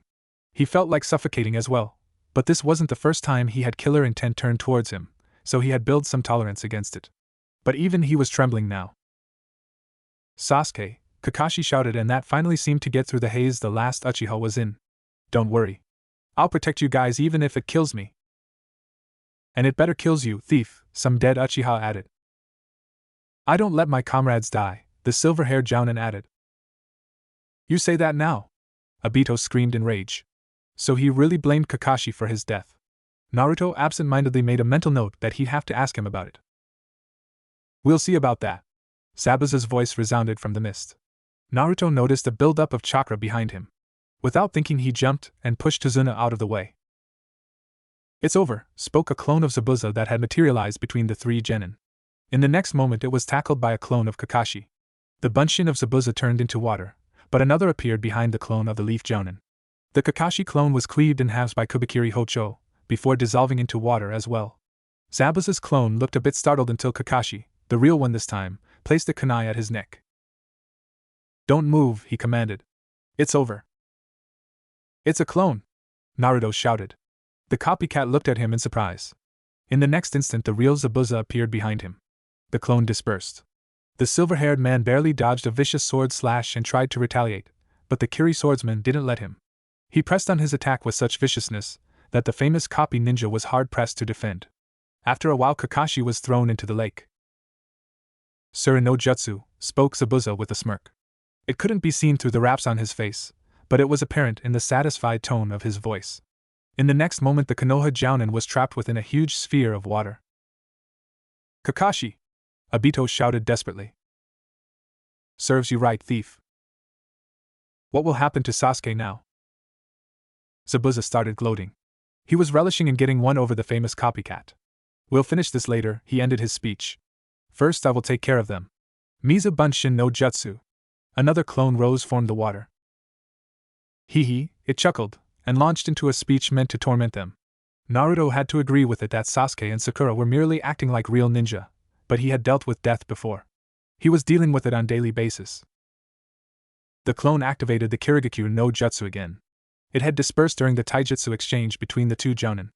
The 3 genin and 1 bridge builder were trying to guess where the next attack would come from. It came in the form of a foot impacting with Naruto's stomach. The blonde had noticed slight movement in the mist, but he was too slow to do anything about it. The Jounin was too far above him in terms of ability. He was sent flying, his hatayate falling from his head. Naruto! Sakura yelped. Just a brat, Zabuza sneered. The mist began slowly dispersing again. Take Tazuna and run! Kakashi shouted. You have no chance of beating him. As long as he's keeping me trapped, he can't move. And how far do you suppose we would get? Naruto grimaced. What will stop him from simply killing you and then running after us? We'd stand no chance as well. The water clone can't get very far from the real body. Just take Tazuna and run. Sorry, that's not an option, Naruto thought. But what is? He looked at the Mizubunshin. It was standing on his hatayate, mocking him, daring him to try and take it. Behind it the real one stood on the surface on the lake, one hand holding the globe of water imprisoning Kakashi. That must cost him quite a lot of chakra, the blonde mused. I wonder how long he can keep it up. Maybe if we dragged it out until he ran out, he won't fall for it. He'd just kill Kakashi the moment he feels his chakra running low. We're lucky he likes to play with his victims, otherwise we were already dead. But we have to act quickly. But what can we do? We're just 3 genin against an elite Jounin. If only Kakashi was free. Wait, there's an idea. Why does this Zabuza character hold the water prison with his hand? Would it disappear if he let go? That's worth a try. You think you can scare us with your talking? Cha! You'll have to do much better than that. He formed a cross-shaped seal and called forth 2 dozen of Kage Bunshin. He sent them to charge at the Zabuza clone. While it was preoccupied destroying a swarm of orange-clad blondes, the real one ran over to Sasuke. I have a plan, but I need your help, he announced. Plan? You! The last Uchiha scoffed. It must be an idiotic plan coming from such idiot, Fugaku commented. Listen, we only have to make him let go of the water prison and release Kakashi-sensei. The rest would be up to him. He quickly outlined what he had devised. Sasuke didn't look convinced, but having no better plan himself, he reluctantly agreed. It was just about time. The Zabuza clone was toying around with 2 last Naruto clones. Kakashi once again shouted that they should run. Tazuna tried apologizing for getting them into the mess, but they weren't listening to him. They had a battle to fight.